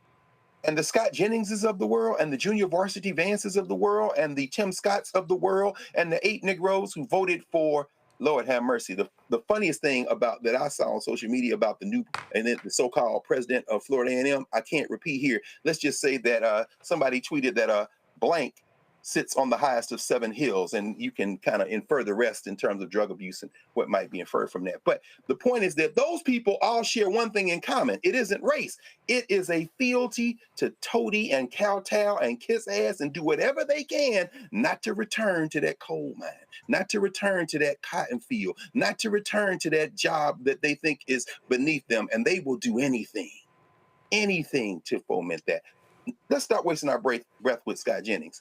If him and his constituents want to die of whiteness, so be it. We have Black fatigue now, which means that should instill in us a determination to find those people who will build in our common humanity. And when we install policies that will help everybody, them hillbillies will be saying the N-word, but they'll do it with a new set of teeth, and we won't care one way or the other. Well, the reason I wanted to be very specific about this is because, you know, when you listen to these folk, and when these folk always are talking, they never want to be challenged on where they come from. They never want to be called out on their home, and so folk got to be willing to do that. And again, this is where you hit them, and I just believe. And I said this when Obama was president. I said directly to him and his people in the White House. I said, y'all got to stop. Y'all keep going to the suburbs of Ohio and Maryland and Virginia talking about the Affordable Care Act. Nah. Take that shit to the brokest, whitest, reddest, sickest county in red states. I'm telling you right now, I'm doing a tour. Ken Martin, DNC, Chuck Schumer, Hakeem Jeffries. Y'all want to talk about it, do it? This is what you do. Pick the brokest, whitest, sickest town or county. Now I'll go back to the panel. Pick the brokest one in Mississippi, Alabama, Arkansas, West Virginia, Georgia, North Carolina, South Carolina, Kentucky, Tennessee, and who I want to throw in there? Louisiana. Yeah, I throw in Louisiana. You did that on purpose. I picked, I picked them 10. And I would sit here and say, let's talk about how this bill gonna jack y'all up. Force the local media to show up. Send text messages. Invite them out. And then say, why y'all not challenging your U.S. Senator? Your U.S. Senator, your member of Congress voted against you, voted against your interests. See, I just believe you got to be willing to go into the belly of the beast and say, bring your ass. And let's have this conversation and live stream it. And go to them network. CNN ratings are shit. Go to CNN, go to MSNBC. Hell, I would even say Fox News, y'all want to come to and recite the figures. I would sit there and say, we're in so-and-so county. This is the surrounding data of the 10 counties around us. This is how much they make it. This is how much they in poverty. This is when it comes to food insecurity. See, you got to challenge them where they are.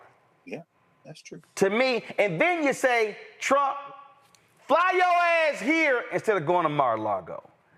See, that's how you got to do this thing. I mean, I get, you know, AOC and Bernie, they were having them rallies and they going here. No, hell no.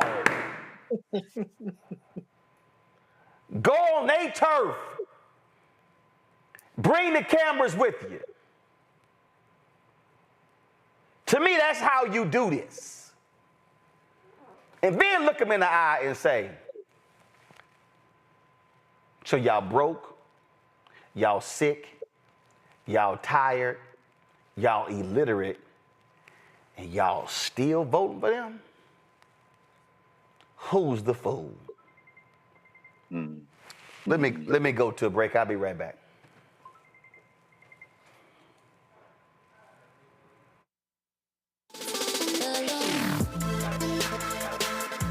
Hey y'all, welcome to The Other Side of Change, only on the Black Star Network and hosted by myself, Rhea Baker, and my good sis, Jamira Burley. We are just two millennial women tackling everything at the intersection of politics, gender, and pop culture. And we don't just settle for commentary. This is about solution-driven dialogue to get us to the world as it could be and not just as it is. Watch us on the Black Star Network, so tune in to The Other Side of Change.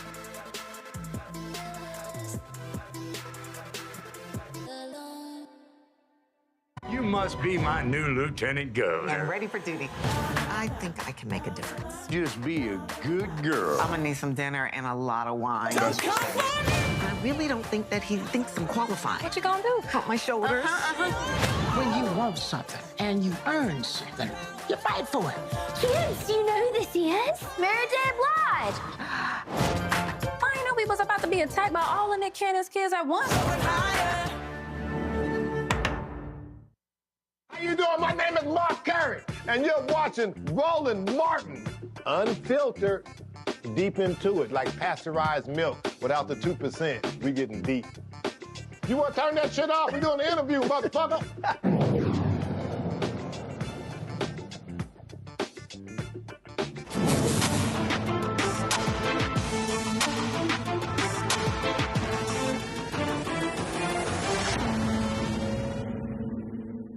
Well, they had a Judiciary Committee hearing, and Texas Congresswoman Jasmine Crockett had to school her GOP colleagues on the basics of the U.S. Constitution. She had to remind everyone the Fifth Amendment guarantees due process even for immigrants. Well, those remarks she made did not sink in. This is what happened when California Congressman Kevin Kiley decided he wanted clarification from the Congresswoman. Who accused me and my colleagues over here of ignoring the Constitution. And if that were true, that'd be a very serious matter. So I did want to just inquire as to what exactly the accusation is. So I'll happily yield to the gentlewoman from Texas if she'd like to respond. Do you believe that someone who has snuck into our country, entered the United States illegally, that the due process requirements for that individual are the same as they are for a U.S. citizen? I thought the question was for me, but it seems like the lawyers on this side or just my entire team knows the answer. Mr. Chairman? Per the Constitution, yes, if you are on our soil, you are guaranteed due process. And the fact that there's even a question is why we are struggling right now. In addition to, an additional issue that I have is the executive order that was signed by the president that seemed to get rid of birthright citizenship, which also is laid out in the Constitution, which is why even the most conservative judges have ruled against. There is no one that has ruled that that was okay. Okay, thank you. You're welcome. So thank you. That's simply untrue. The Supreme Court has made it very clear that due process is a context-dependent inquiry. And someone who is here illegally in this country facing deportation, the requirements of due process are specific to that So context. I just want to clarify, and I know that there's lawyers on that side. It's just like we have different standards in general. Like you have a higher standard when it comes to a criminal case versus a civil case, right? So it's preponderance is going to be the burden on a civil case, and then it's going to be higher as it relates to a criminal case, right? It's beyond a reasonable doubt. That is going to be the burden of proof. When the Supreme Court was making distinctions, the distinctions weren't necessarily between is this person a citizen or is this person not. It wasn't a matter of certain people are not allowed to have due process, but it's kind of like there's different ways to evaluate things. The amount of protections that you are going to have in any criminal case. If you think about those that are charged with murder, whether they are a citizen or not, guess what? The burden of proof is still going to be the same. The burden of proof is still going to be beyond a reasonable doubt. There was never a distinction that said somehow, dependent upon your status, you somehow lose your access to due process. And frankly, that is honestly the only thing that the Supreme Court has been consistent on, is that there are due process rights that are going to be afforded to everyone that is found within our jurisdiction in the United States. I have not seen a case where they have said, no, it's okay for someone not to have due process. That is why the plane that was about to leave Texas, they said stop the plane literally at 1 a.m. because there had not been due process for those that were currently being held in the administration's custody. And thank you so much. Thank you. I think I understand your position a little better now. I can't say I agree with everything you said, but I would just say perhaps be careful with throwing out accusations or ignoring the Constitution, without carefully considering those statements, because the demands of due process is not just something that is the same in every context. It's Mr. very Chairman, much I have a context. unanimous, So I yield back. unanimous consent request. Gentlelady is recognized for unanimous consent. I'd like to submit for the record the Constitution of the United States Fifth Amendment explained, so that the gentleman can see exactly what is in the Constitution, where it says no person shall be deprived of due process. I would just point out the Supreme Court, as the gentleman from California has said, has firmly, I'm quoting the Rehnquist from Justice Rehnquist, has firmly and repeatedly endorsed the proposition that Congress may make rules as to aliens that would be unacceptable if applied to citizens. But currently the Constitution says, but it's not the same process due American citizens. Mr. Chairman, it just says no person. Objection, the Fifth Amendment will be entered in front of the Judiciary Committee's record. Thank you so much. I just wanted to make sure everybody knows what the Fifth Amendment says. We will take Maybe that. we could introduce the 14th Amendment too, Mr. Chairman. Okay, that's fine too. Well, you can introduce the whole Constitution. God bless you.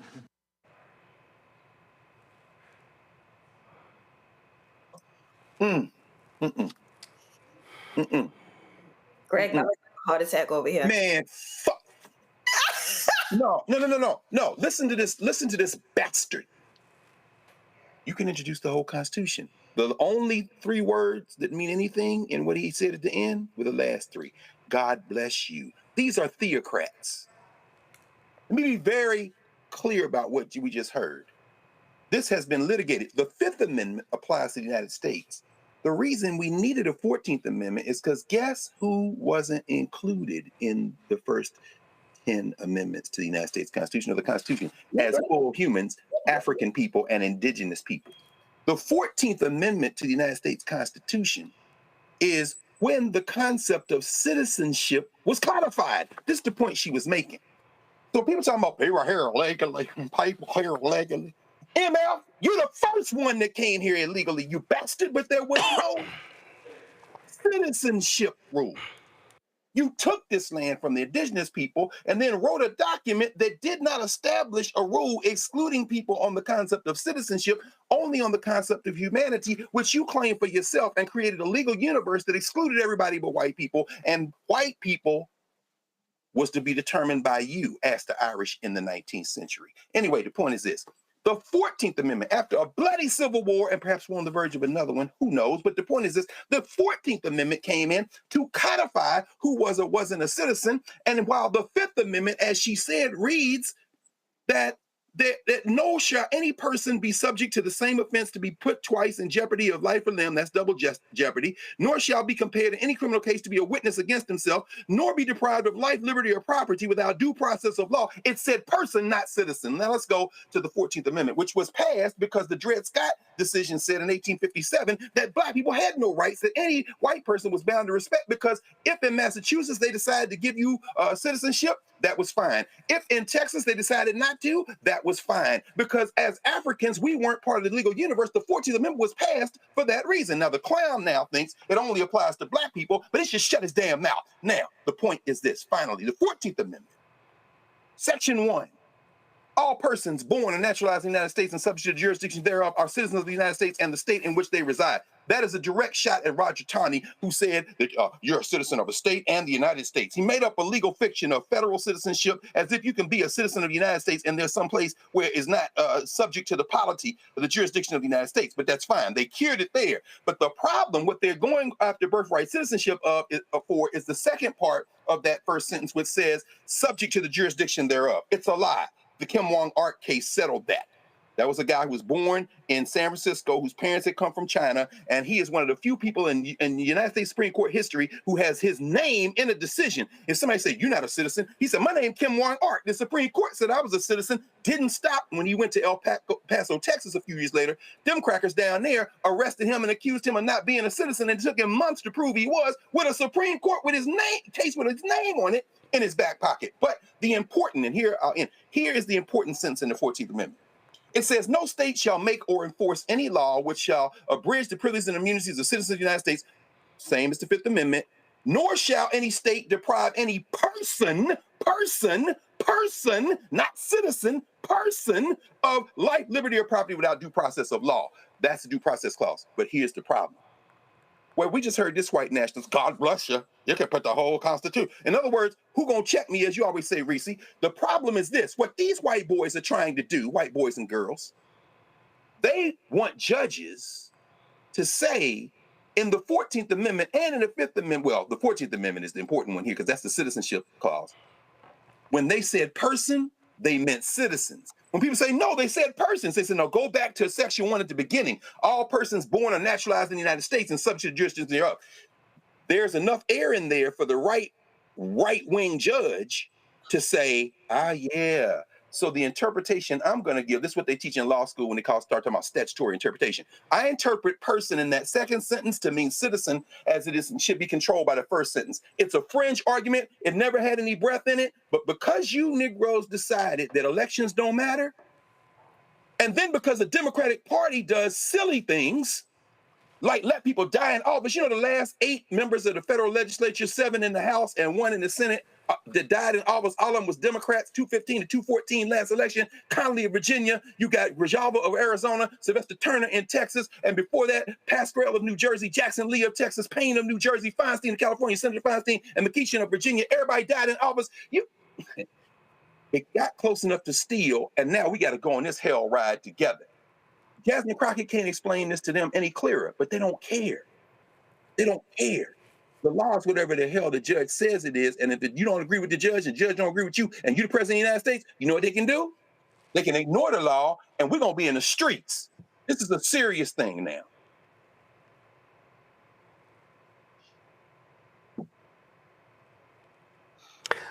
You okay, Greg? Reese and Nola, one of y'all want to follow that? I mean, God. Well, I mean, I'll go. You know, Dr. Carr, I'm sorry. obviously, he held it down. He held it down. No. Here's the thing that people don't understand about this whole the real danger of this due process thing is that this administration will pack your ass up and put you on a plane, and you'll be in somebody's seat cot in South Sudan. They trying to get people in Libya before anybody had a chance to say boo. And you could be a citizen. There are people they've admitted that have protected status. Kilmar, Brego Garcia, and they still like, fuck it, we're not bringing it back.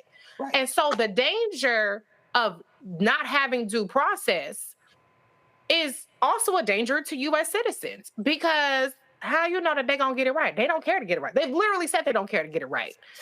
Just like the case in Oklahoma where these roided up ICE agents and all these multi-agency people, but nobody wants to cop to it, raided a house of a U.S. citizen, made them come outside, get searched, stole their goods, and then they said, we weren't there. That's where the due process part comes in. And so anybody who thinks, well, I don't think that immigrants should have due process. I don't think if you're here illegally, what you need due process for? Okay, when they pack your black ass up and your family is in front of the Capitol steps trying to get you back, even though you're a U.S. citizen, they're like, well, we're talking about birthright citizenship. Should they really be a citizen? Should they really be this? Well, both of their parents wasn't citizens.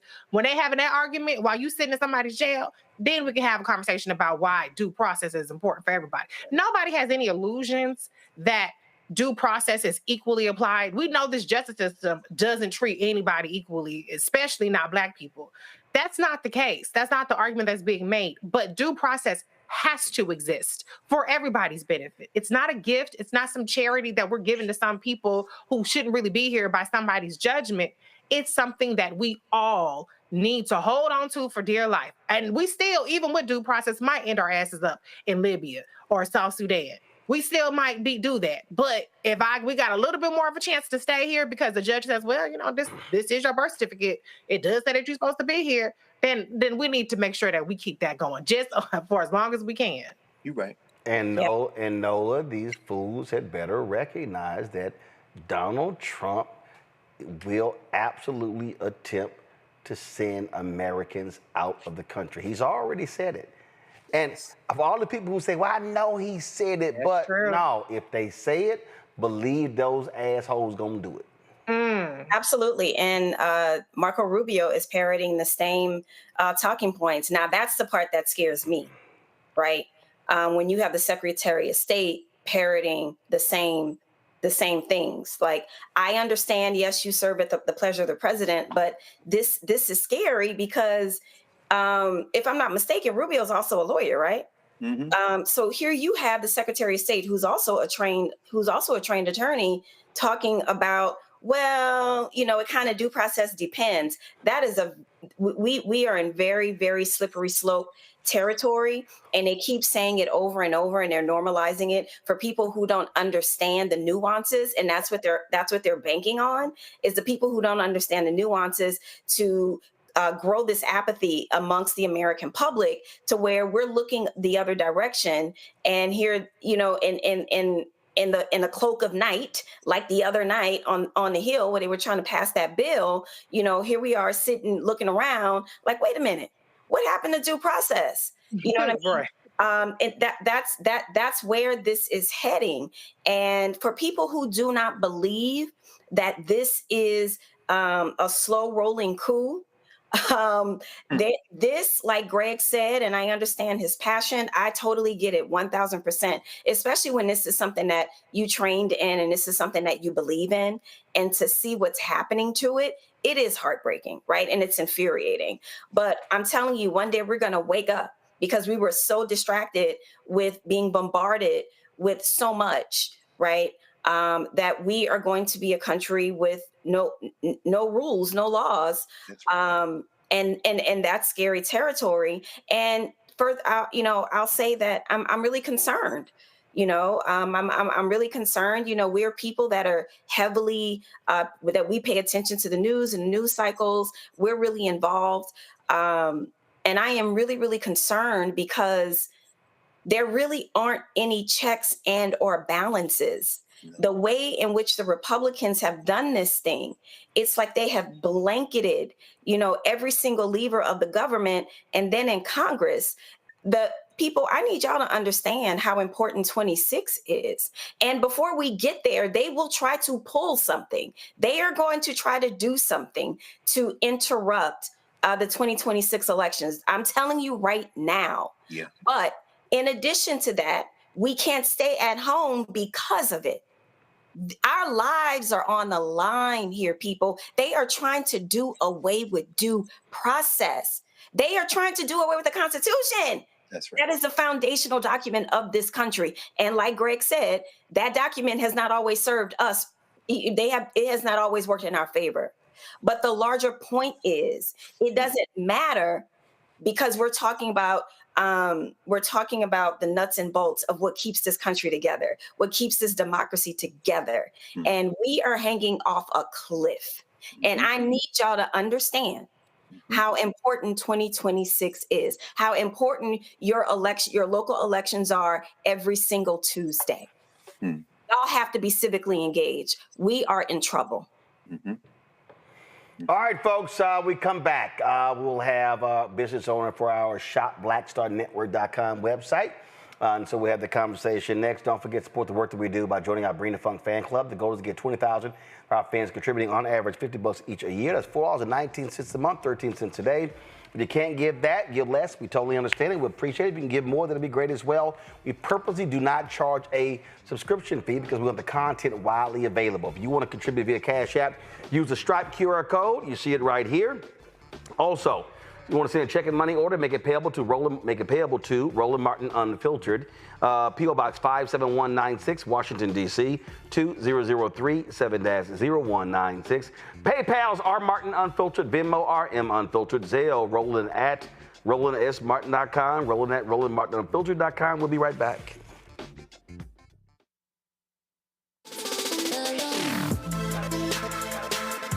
Hey y'all, welcome to The Other Side of Change, only on the Black Star Network and hosted by myself, Rhea Baker, and my good sis, Jamira Burley. We are just two millennial women tackling everything at the intersection of politics, gender, and pop culture. And we don't just settle for commentary. This is about solution-driven dialogue to get us to the world as it could be and not just as it is. Watch us on the Black Star Network, so tune in to The Other Side of Change.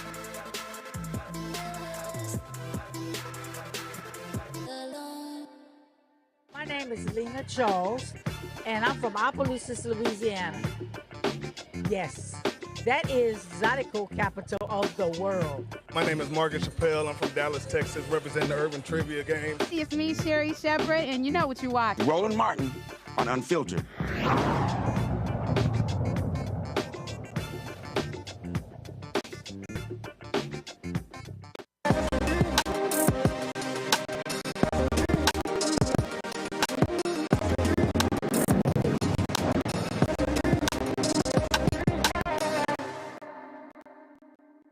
All right, folks, time for our shopblackstarnetwork.com segment, part of our marketplace where we focus on black-owned businesses. Now, we all have a sweet tooth, and one black-owned business in Chicago has just about everything to soothe anyone's cravings. Popcorn, the cookies, ice cream, and brownies. They have it. Layla Batoy Dillon, the founder, joins us right now. Is it Batoy or Bitoy? Just pronounce that for us. Layla Batoy. Batoy. So the company is Batoy Sweet Treats. That's it? You got it. All right. So here I have a box right here. Give me camera 3. Come on. Show me the one back. Okay, there we go. All right, so I got the big box here. We see Taste the Magic right here. And so in the box, let's see, I've got, a walnut brownie. All right. Now, these sold individual, or do you sell it as a box set?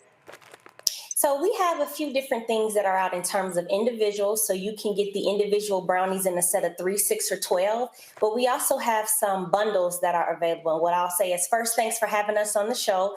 I'm Layla Batoy Dillon, CEO and founder of Batoy Sweet Treats. We are a luxury treat manufacturer here in Chicago, going on 10 years of business. We're all about food, family, fun, and legacy. And you can find our products in amazing marketplaces like here, but also in O'Hare and Midway airports as well if you're traveling here locally to Chicago. So I'm going through this here, and again, I see a walnut brownie. Let's see right here. We've got, is this a lemon cake? Is that what this is?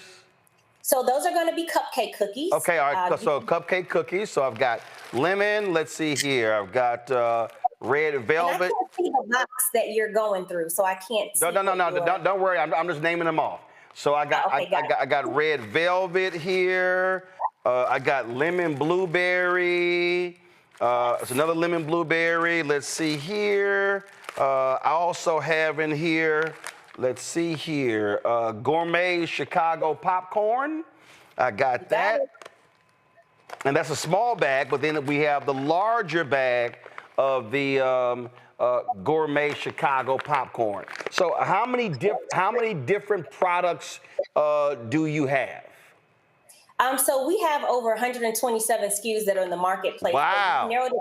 We've narrowed it down to our top sellers for here. So a few things that I want to go ahead and highlight, as you can see here, some of our key sellers are definitely going to be our brownies. These are one of our signature. It's going to give a combination of delicious ooey gooey fudgy, but also cakey. You can get that again in a combination. I'm sorry, did you say ooey gooey fudgy and cakey? Ooey gooey fudgy and cakey. We use cacao and semi-chocolate chips. So if you heat this puppy up, it is giving all the things that you need, and you can slap some ice cream on it if you're into that. Okay, well, I don't have any ice cream. Yo, Terrell, come here. Go pop this in the microwave. Also, we also have a sweet and savory bundle where you could either get, as you mentioned, either the large bag of popcorn or the small bag of popcorn, and a variety of our best-selling baked goods, which could either be a combination of the brownie and or some of our delicious cookies.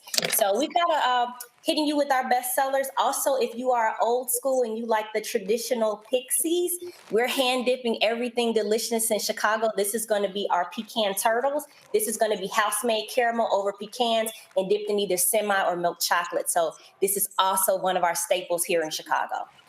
When did you start the business and why? Were you working somewhere else? Was it something that you wanted, you couldn't find? So by trade, I'm actually a management consulting girl. So I've lived, traveled, and worked for the top 3 consulting firms. And I just got really tired of wheels up to wheels down, always traveling.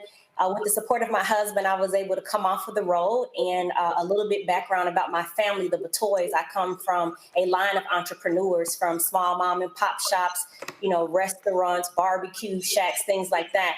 So I wanted to come 360 to where my father started his business, and where I'm sitting at right now is a block from where he started his business back in the 70s. So I wanted to also focus on providing jobs and economic development in the underserved community. And for me, doing that through fun, sweet treats, and the universal language of food was the way to do that. And also sharing magical memories from recipes that brought my family together over the years. Okay, all right, that's cool right there. And so let's see here. You ain't bring me a napkin, dog? Give me that napkin right there. Come on, Terrell. You gotta think this thing through, my brother. Well, sometimes, Roland, you just gotta get in and get messy. No. I understand that, but I still gotta punch my iPad and my phones here. So but he a Sigma. He don't know better. So all right. So you chose to go the sweet route, and how many employees do you have? We currently have 5 folks that are working inside of our production facility. All of them are minorities that are local here to Chicago's West Side. And then we have an additional 3 that will be doing what I would call like corporate functions, including myself. Okay, now first of all, let me be real clear. Everything for me is black. I like chocolate cake. I like chocolate ice cream. All my cars been black. All my women been black. So that's how I roll. This is a good, yeah, if this was with some ice cream, this would be the bomb. Yeah, our brownies are, you ain't lying. Some people like, why are you heating this? I'm like, y'all don't understand. I said a brownie or chocolate cake heated up changes everything, but this is damn good. I'm sorry, go ahead. Heat it up to taste the magic. Those are also going to be made with natural and fresh ingredients, so you don't have to feel as guilty as you're enjoying every bite of that. All right, then. Greg, you still there? You got a question? Hey, yeah, Greg. man. Well, I wish man, we can tell by the sound of your voice as you chewing on this how delicious it is. Folks in the chat talking about don't smack. Man, what the hell you think I'm going to do? What you going to do? Sister Layla, first of all, congratulations on 10 years. I was looking at your being recognized by the Bears back in 2022 in Small Business All Pro Game Days Eats Of edition and winning that competition. Congratulations on that as well.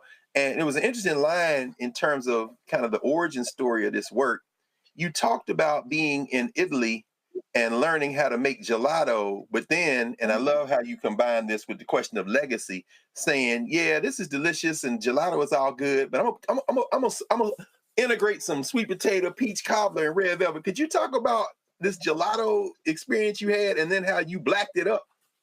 Yeah, so at the time that I was expatting for my work, sweet treats wasn't even the thing at the time. And traditionally, Italians are a very close-knit culture. So I was very grateful that they took me in and even allowed to show me how to do that.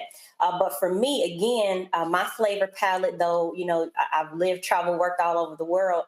What resonated with me were some very special things that the people in my family made. And that was peach cobbler, sweet potato pie, red velvet, lemon pound cake. Those were the things that we were doing on Easter, Christmas, and Thanksgiving.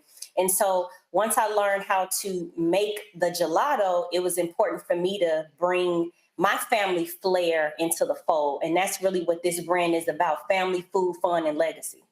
Thank you. Wow. Well, I can tell you, and luckily I had a workout and I had limited my food intake. So we ain't gonna go because, first of all, the lemon blueberry looks fire. The lemon is fire. Only thing, my wife, she do that gourmet popcorn. I don't do all that. So she crazy about Garrett's and all y'all people in Chicago. Look, I eat regular ass popcorn, so I don't need all that extra stuff on my popcorn. I keep it real plain. Just give me some damn butter and salt, and we good. But this is fabulous. So someone in the chat wants to know what terminal are you in? You at O'Hare and Midway? We're at Midway on O'Hare. If you're coming through Midway, as soon as you come through, we're going to be in a store called Evolve. If you're going in O'Hare, we're going to be in terminals 1 and 3. You're looking for stores 6 Point Markets, Branch and Boulevard, Evolve, or any combination of the Hudson newsstands are where our products can be located. So folks, we want y'all to go to shopblackstarnetwork.com. Go to my iPad, Antoine.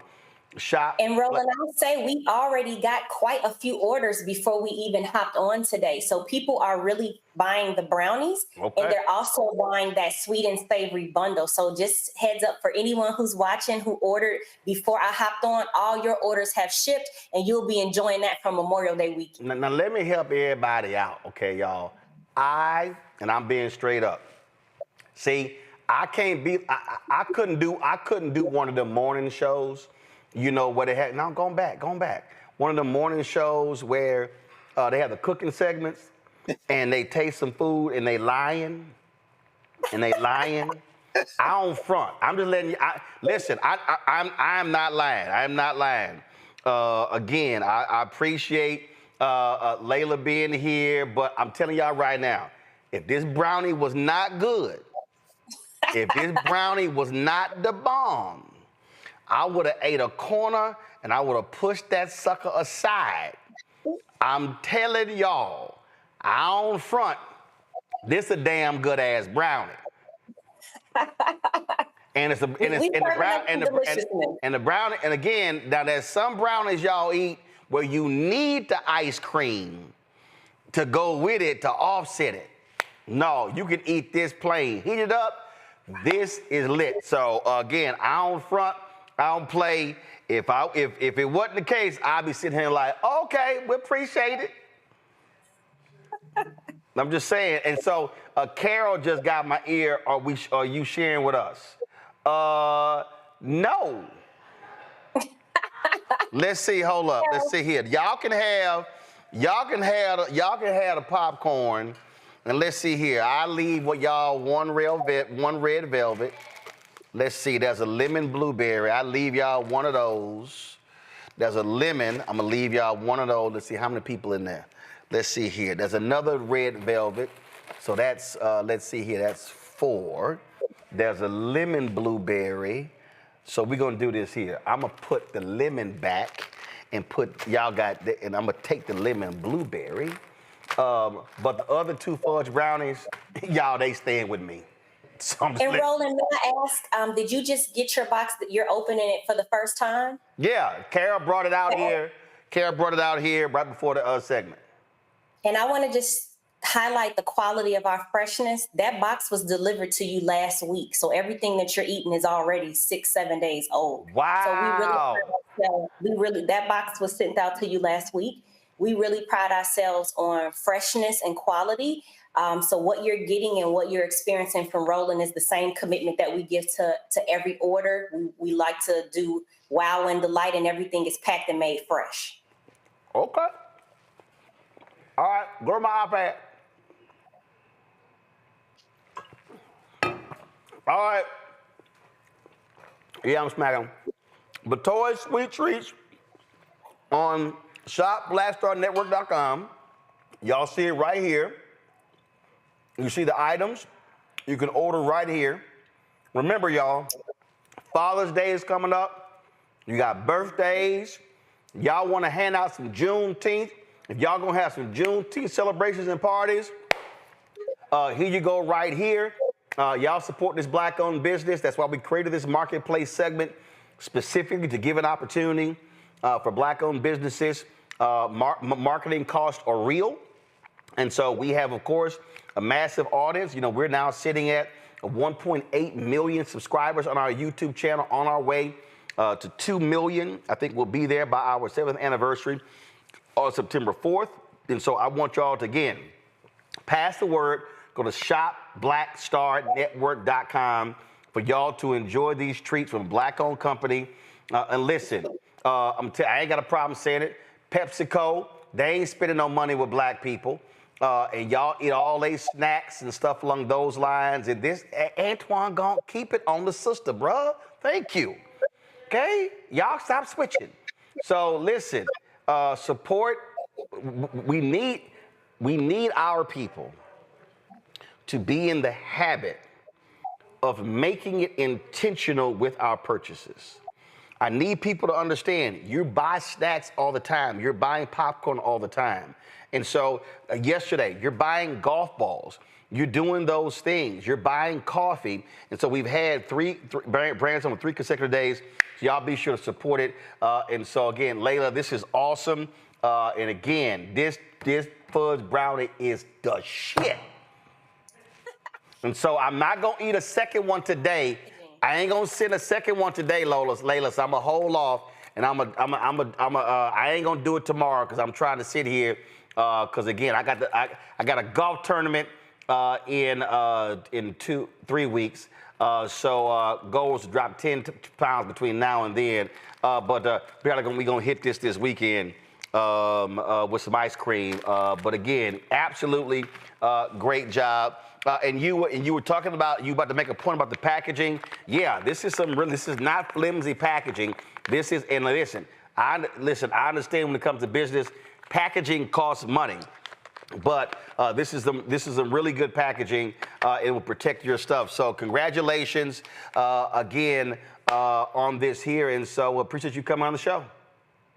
Thank you for having me. Thanks a bunch. Again, folks, pull it up. Go to shopblackstarnetwork.com. Shopblackstarnetwork.com. And you can sit here and you can check it. You can check it out right here. The products. So, Layla, we appreciate that. Greg, I ain't lying, Greg. This brownie is okay. I know, Greg, you super black too. So get you a black brownie, Greg. All right, Layla, thanks a lot, folks. That is it. That's appreciated. That is it for us, folks. We appreciate all of you watching. We have more than 5,000 people watching us live just on YouTube. We want y'all right now. Still more than 4,000. I need y'all to hit the like button. We only at 1,800. Let's get to 2,500 before we get out of here. That's critically important. So there's a lot going on, y'all, that we're working on, that we're focusing on. We're launching new shows. Beginning Monday, we're going to be distributing the show Truth Talks. Y'all got the promo ready? All right, so Truth Talks is coming to coming to the Black Star Network. Roll it. Coming soon to the Black Star Network. Let's go. Truth Talks is the fastest growing show about pop culture, and now we're exclusively on our own channel. Go ahead, say it, man. Attention! We're back. We gotta stop letting this slide. Bigger and stronger than ever. I mean, I just have questions. Season 2 is reloading May 26th at 8 p.m. Eastern Time. What's up? With new hosts. Let me tell you what damn time it is. And big celebrity surprises. Kiss my behind. It's Oprah Winfrey. Subscribe today at Truth Talks Live. Give black people what they need, and we'll show them for you. And don't miss out on all the upcoming viral moments. Simulcasting weeknights at 8 p.m. on Roland Martin Unfiltered and Black Star Network and Truth Talks Live. I'll see you there. Folks, what's going to happen is our show will be ending at 8 p.m. and we'll be sending y'all over to Truth Talks. It'll be airing on our Roland Martin Unfiltered channel under our Black Star Network banner. So we're looking forward to that. So it's a lot that we are working on, a lot that we are doing. I told y'all I'm working on some stuff. I'm going to share for y'all. I got to take a look at it first. We shot a business pilot show about a week ago, and so we've been working on that as well. And so it's a lot we got going on. We're going to be working on a health show in addition to the shows that we already have. And so we're just methodically building this. Also, let me show you this here. I was looking earlier, and so I told you last week, remember YouTube dropped their rankings last week, where they're now ranking YouTube, the top 100 podcasts on YouTube. And so they dropped it last week, and guess what? Pretty cool. We ranked number 78 on their charts last week, and I don't understand why I can't. Hold up, I gotta switch devices. We were ranked number 78 on YouTube as a result. But guess what? This week we are number 67. We are number 67 this week. So we appreciate folks supporting what we do. We're climbing up the charts. My goal is to get us in the top 50. And so things have been going absolutely fantastic. And so we appreciate everybody that's been watching the show, that supports the show, that's been sharing. That's why these likes are important, because when we send that stuff out, and so this right here, you see right here, the weekly top podcast in YouTube for May 12th through the 18th. And so you see these shows right here. And so we're going to go on down here and see where we sit. And so, boom, we're number 67. So we appreciate y'all supporting what we do. And we're just going to keep building and building and building and building and building. So, all right, folks, that's it. If y'all want to support the work that we do, please contribute to us via Cash App. Stripe QR code. Here you go right here. Click the Cash App button to contribute. You can also use this QR code for credit cards. So you're checking money order to P.O. Box, make it payable to Roland Martin Unfiltered. And, of course, P.O. Box 57196, Washington, D.C., 20037-0196. YouTube, hurry up, y'all. You got 2,200 likes. We're 300 away from 2,500. And y'all sitting over here, y'all playing around, so hit that damn like button. You want to contribute via PayPal, R. Martin Unfiltered, Venmo, RM Unfiltered, Zelle, Roland at RolandSMartin.com, Roland at RolandMartinUnfiltered.com. Also, download the Black Star Network app, Apple phone, Android phone, Apple TV, Android TV, Roku, Amazon Fire TV, Xbox One, Samsung Smart TV. Of course, you can also get my book, White Fear, How the Browning of America is Making White Folks Lose Their Minds. Available bookstores nationwide. Get your Roland Martin Unfiltered swagger. Also, Black Star Network swagger. Get our merchandise. T-shirts, hoodies, wall art, mugs, and more. Go to rolandmartin.creator-spring.com. QR code there as well. Don't forget, I want you to also download Fanbase. Get the Fanbase app. If you want to invest in Fanbase, go to startengine.com/Fanbase. And I'm leaving something out. Don't I have something else I'm supposed to be promoting? I don't have nothing else. Be sure to check out She the People on Netflix. Get the trailer ready. Starring my girl Terry Vaughn. We're gonna have her. We're gonna have my interview with her tomorrow. We shot it last week, so check it out on Netflix. Roll it. You must be my new lieutenant governor. I'm ready for duty. I think I can make a difference. Just be a good girl. I'm gonna need some dinner and a lot of wine. I really don't think that he thinks I'm qualified. What you gonna do? Pump my shoulders. When you want something and you earn something, you fight for it. Kids, do you know who this is? Mary J. Blige. I didn't know we was about to be attacked by all of Nick Cannon's kids at once. All right, She the People streaming right now on Netflix, folks. I'll see y'all tomorrow right here, Roland Martin Unfiltered on the Black Star Network. Holla! Black Star Network is here. Oh, no punch! I'm real revolutionary right now. Thank you for being the voice of Black America. All momentum we have now, we have to keep this going. The video looks phenomenal. See, there's a difference between Black Star Network and black-owned media and something like CNN. You can't be black-owned media and be scared. It's time to be smart. Bring your eyeballs home. You dig?